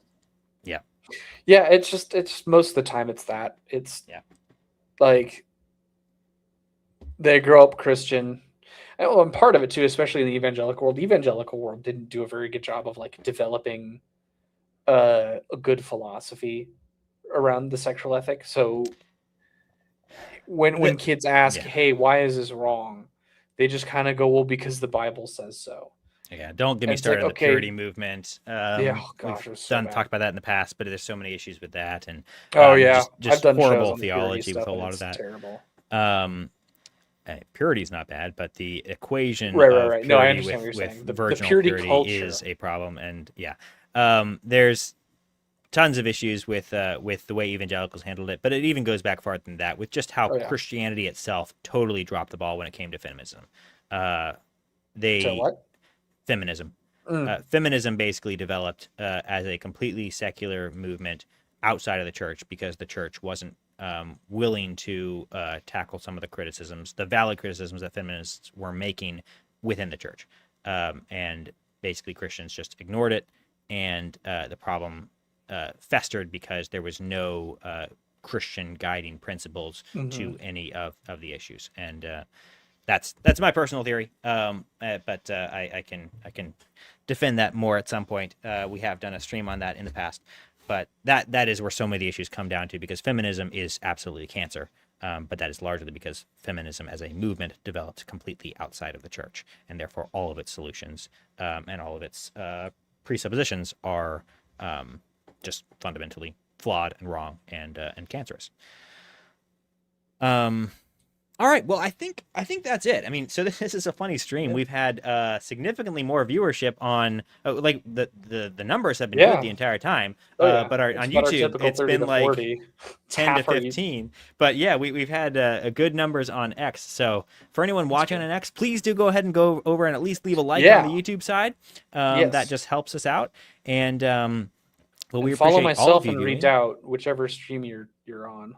Absolutely, and we're glad that people are finding us more on X. That's very good. We'll continue to stream on both locations. We do not always stream. I don't know which X account you're on, because we stream on John's account and on the Redoubt account. So go ahead and follow us on Redoubt. That's where we will pretty much always stream. At least John's is kind of hit or miss. If we have a guest on, sometimes we'll stream from the guest account on X or their YouTube channel. We're only allowed with our current StreamYard subscription to stream on 3 locations. So you're guaranteed on the Redoubt YouTube channel, probably the Redoubt X account, not necessarily on John's Rogue. But I will be retweeting the stream wherever it's at, whether it's on. I mean, I have it. I've both retweeted the Redoubt stream and I've got my own live. So when we have guests that we want to stream with, I will retweet wherever we're streaming that. And do join us in the Discord if you are interested in that. And again, I mentioned that at the beginning of the stream, but I'll mention it one more time. I am going to be starting in the near future, hopefully in the next couple weeks, a philosophy fellowship where essentially it's like tutoring in philosophy if you are interested in being philosophically literate, especially focused on modern philosophy, but we might also go into Socrates, Plato, and Aristotle. If you're more interested in the classical side, it'll be a combination of conversational and individual guidance. I have tons and tons of resources where if someone else can say it better than I can, I'll just direct you there. But there are also plenty of you need someone often to help you, guide you through the conversation, someone who's been there before. You don't want to tackle philosophy on your own, or if you do, it'll just take a lot longer. It's very helpful to have someone kind of direct you and help you know where to spend your time, because there are so many things to read and talk about, but the questions are actually very limited. There are only so many questions that people are asking in philosophy, and so usually you're just going to find tons of different people's takes on the same questions. And so very often, if you have a good guide through the conversation, you can exponentially speed up the process. There will probably be a small financial component. I don't know exactly what that'll be, but just because I'll be putting a lot of time into this, something small, but certainly much less than you would pay if you were getting actual one-on-one tutoring. Although again, there will be a component of that involved. If you're interested, either reach out to me at regardingdoubt@gmail.com or join the Discord, and there will be more details shared in the Discord. All right. Thank you to all of you who are watching. Thank you to Jarrett for your Ko-Fi generous Ko-Fi comment. John, any final thoughts? No thoughts. Head empty. Follow me on right. Twitter at Rogue Centurion. It's a good time to close out the show. We've been going for about 2.5 hours here, so we appreciate you all being here. Like I said, we've got several guests lined up for the future, one of which I'm especially excited about. I won't tell you which one because I don't want to hurt anyone else's feelings. Do tell me though, since I'm on the show. That's right. And it's important for me to know. All right, excellent. Well, everyone, have a good night. God bless. We'll see you next time. God bless. Christ is King of Kings.